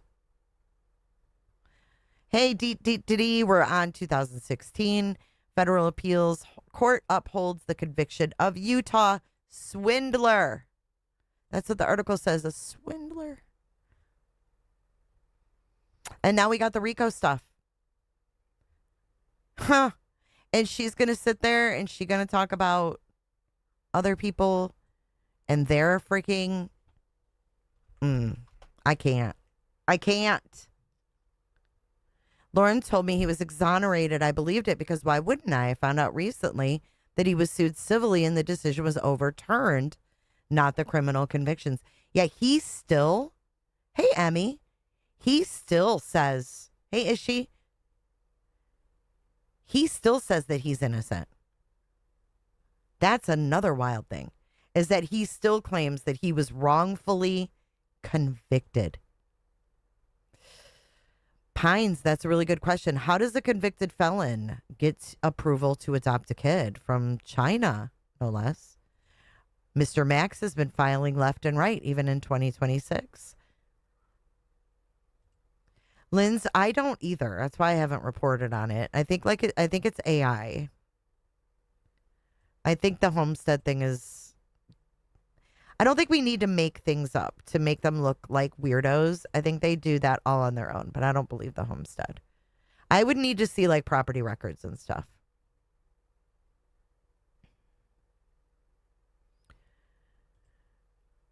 Con men never... Right. Well, now they've got this whole thing, this RICO, but not just the RICO, but this. This dude. This is brand spanking new. This Sullivan guy, Patrick Michael Sullivan, was impersonating a retired lawyer and working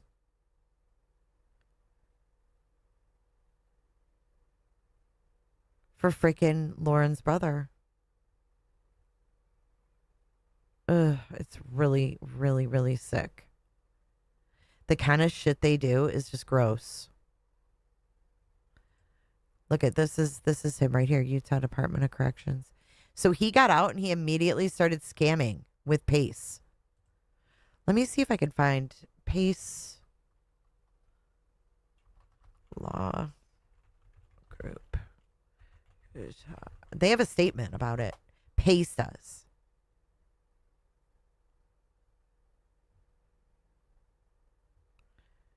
I don't know why I can't find it right now, but I did have it. Anyways, I mean, the article is more than enough proof.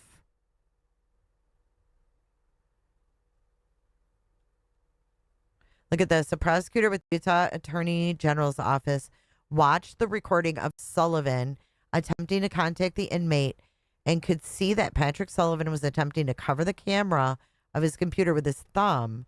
However, a couple times he appeared to be adjusting his thumb, and in doing so, exposed his face to the camera. Utah Department of Corrections investigators identified Sullivan by the face.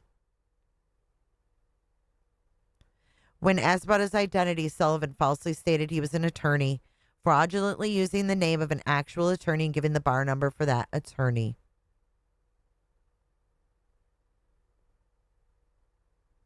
Shady, shady.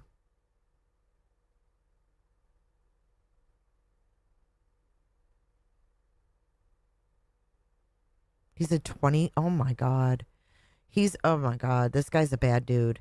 He was convicted in Utah County in 2012 of 26 felony crimes, including engaging in a pattern of unlawful activity, computer fraud, forgery, theft by deception, and making a false insurance claim. In 2014, he was again convicted of engaging in a pattern of unlawful activity, computer fraud, and theft by deception, as well as identity fraud and money laundering. And now, I know, Linz, it's scary. Those other things scare me that are so brazen like that. And now we've got this recent one. He just got out in April of 2024. And then this happened. Yikes. Scary stuff.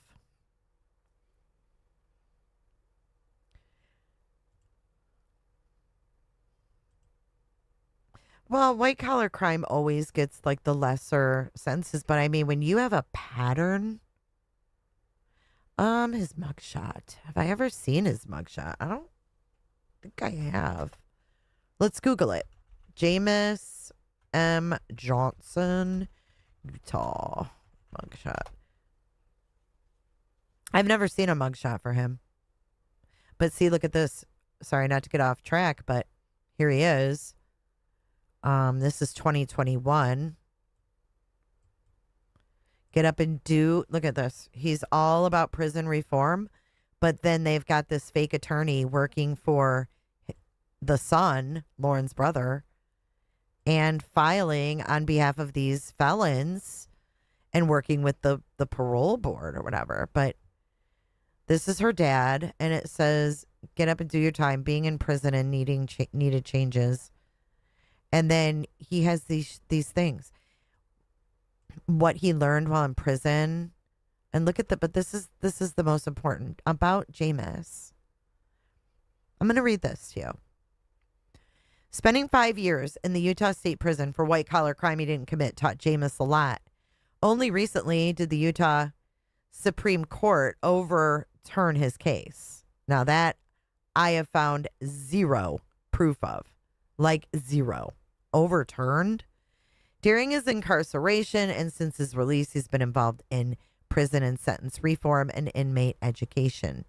Jameis served on a group that included the Disability Law Center and the ACLU that consulted, now listen up close, because this goes hand in hand with the Sullivan, the Utah Board of Pardons, and the parole, and the Department of Corrections. It says that Jameis's work resulted in a handbook for prisoners related to board policies. He's also involved on some national efforts to obtain justice for people through his son's organization, Pleaser Deo. How's he obtaining justice for people through Pleaser Deo? I am very uncomfortable sitting here. Jameis was born in Arizona, spent his middle school and high school in Eugene, Oregon. In his teens, he started losing his central vision, which informs his life experience in unusual ways. He doesn't drive. He reads with visual aids. Jameis can arguably ride a bike, albeit very slowly, and despite the opposition of his kids. He served a mission for the Church of Jesus Christ of Latter-day Saints in the Philippines, graduated from BYU. Jameis received his law degree at Columbia University Law School, followed by 2 years in New York City working in a large Wall Street firm. In 1982, he received a Fulbright Fellowship to the University of Bucharest, Academy of Economics. While Romania was still a communist regime, he moved to Utah temporarily for the last 40 years. Jameis has 6 very interesting children, 7 grandkids, and 1 on the way.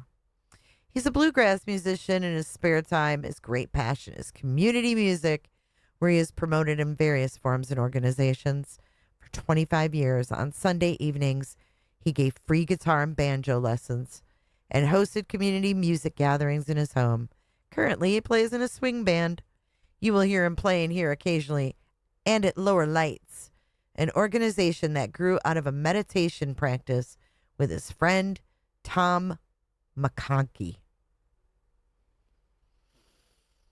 I can't even. And then it's like the Zoom thing he's doing.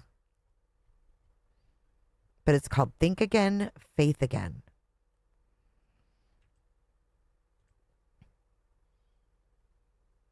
I don't think his things were turned over. Always prestigious colleges, right? Right. It's weird shit. They're a weird family. I've never seen anything quite like this in my entire life. I met him and found him to be very charming and interesting. It makes me sad to think he may not be reformed like I believed. I was duped like a mofo. That is from Stephanie, the one and only Stephanie. Yeah, I don't think he's reformed because he's still scamming people. Damn, Dr. Melmo coming in hot. She's like, he sounds like a PDF to me. Woo! Coming in hot, just like the fajita. I don't trust that dude as far as I could throw his ass. McConkey law firm that represents LDS? I don't know. That I don't know. I don't know about that one.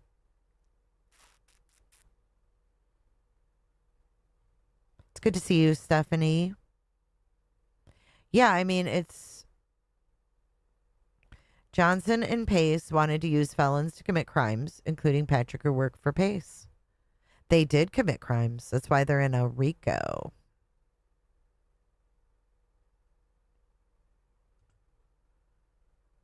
I agree, Kathy. But what exactly, like, she doesn't seem, I don't know. I can't say she doesn't seem shook that everybody knows about all these legal problems. But I just think it's wild that all of this is going on currently with her brother, her own lawyer that she's using for this stupid mess.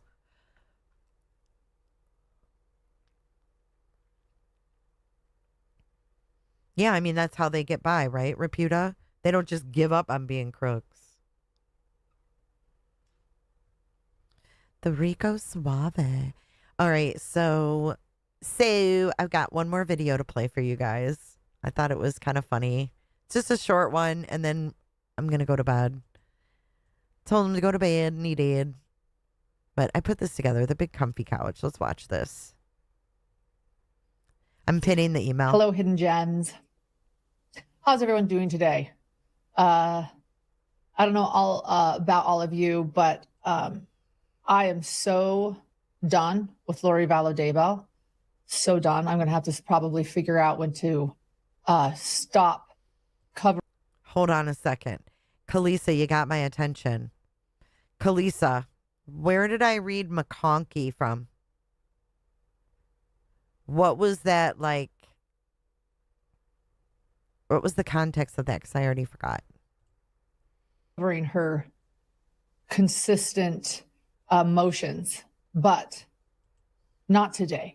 Not today, because I want to go through this with all of you. We need to go. I'm noticing when I bend over to read, so I might have to figure out a way to put my probable cause and motions up higher, because I think bending over isn't helping. Also referring to her father, Barry Cox, the apple doesn't fall far from the tree. Barry Cox also spent time behind bars because he didn't pay his taxes. And what did he do when he got out of prison? He wrote a book about how he was right and that no one should have to pay their taxes. And he cited God and scripture as his argument. I'm out and about. I just purchased a new blood. Wait, this same day, Lindsay Hendricks? Lindsay Hendricks says, if this is true, this is hilarious. She says, also, this is the same date that she texted Bright Breakfast and sent that article of the other YouTuber that took her own life. On this day, she was out. On this day, she was out freaking shopping? Are you serious? And I can't wait. We got to talk. I did a live show earlier today. Many of you know, it was the same outfit, same me. And I talked about Lori's motion for a retrial, right? She wants a redo. Of course she does. Of course she does. And I said in that live, I want to know how the state's going to spend out and about. I want to know. Spending a little bit of money that John, thank goodness he just let me know that I need to slow down on my purchases. But I'm over here shopping. And this came down while I was in Home Goods, if I'm going to be honest, looking at some furniture that I'm not going to buy. Don't worry, Dr. John. Don't worry, babe. And this came down on the docket, and I saw it, and I'm like, dude, I've got to just go run to the car and tell you guys what's going on. If you haven't seen my live from earlier today, Go check it out. Yeah, I'm gonna go call John. He called me actually. I said, John, I'm putting you on Do Not Disturb, but if you call twice, you're gonna override it. So don't. I'm going live. That reminded me of Jody and Ruby. Kevin, putting you on Do Not Disturb. And remember, didn't Grayson say something like she took John off Do Not Disturb? Or dude, I had it. Oh my God. Vane, you ever have moments in your day where you remember a dream you had? This is so fucking crazy. But I literally had a dream that, you know how people used to take a shot glass and stick their lips in it? My friend Oni used to do that. They stick their, hey, humble, they stick their lips in the shot glass and then it made their lips like plumper. I literally had a dream that she did that. That's why it's red up here. Oh, she put him on Do Not Disturb. I think that's the rim. I don't know. All her teeth are the same size, I would imagine. They're veneers.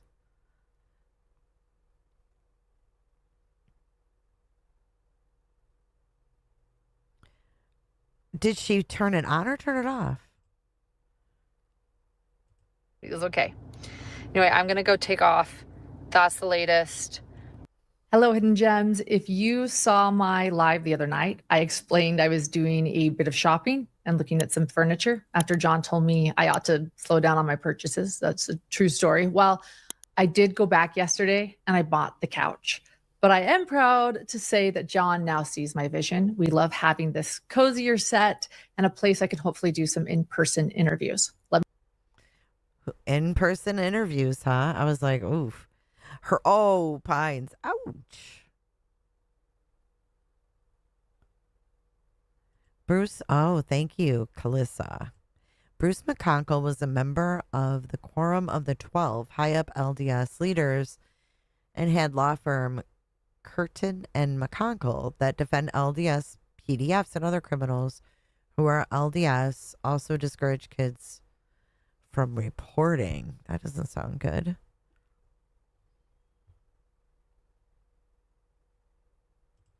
Grayson turned it off on the September 12th Patreon Live after CrimeCon.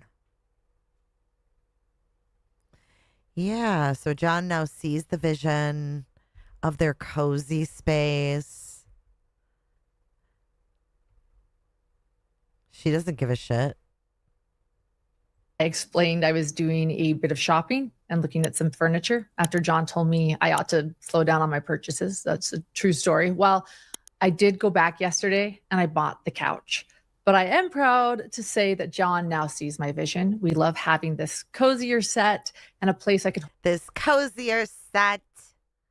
God, she's so annoying. This cozier set. Say that John now sees my vision. We love having this cozier set and a place I can hopefully do some in-person interviews. Let me know what you guys think. Oh, we will. So yeah, that was when the change took place. Like there was no couch, right? This was early in the day. There's nothing there. Then she's like, "Oh, I'm fucking shopping, Dr. John. I'm shopping." Right. What choice did he have? He didn't. He didn't have a choice. Hey, thank you guys for hanging out with me tonight. Yes, Steph. Keep in mind, she was being stalked during this time. She looks distraught. Oh, God, does she ever? We love having this cozy little set. But I am proud to say that John now sees my vision. We love having this cozier set and a place I can hopefully... This cozier set sounds just like the pellet grill, the chocolate bacon. Of course, it's at Gray Gray's, Sherry Rollins. She fucking hates him. Don't you think? Do you think she hates him? I think she loves Gray Gray. Hey, Robat. Robat coming in at the end of the live. Just when we're getting in the Cooter DeVille.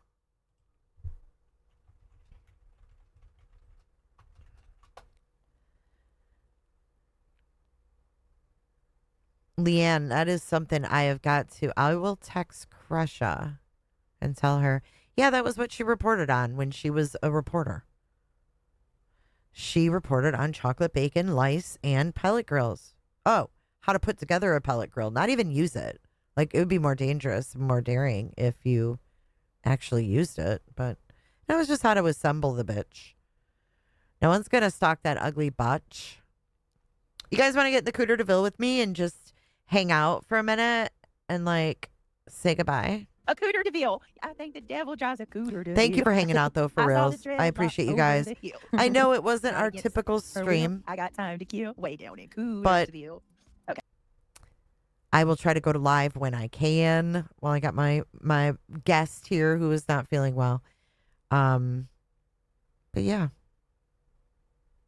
Good night, everybody. Thank you. Hit the thumbs up on your way out the door.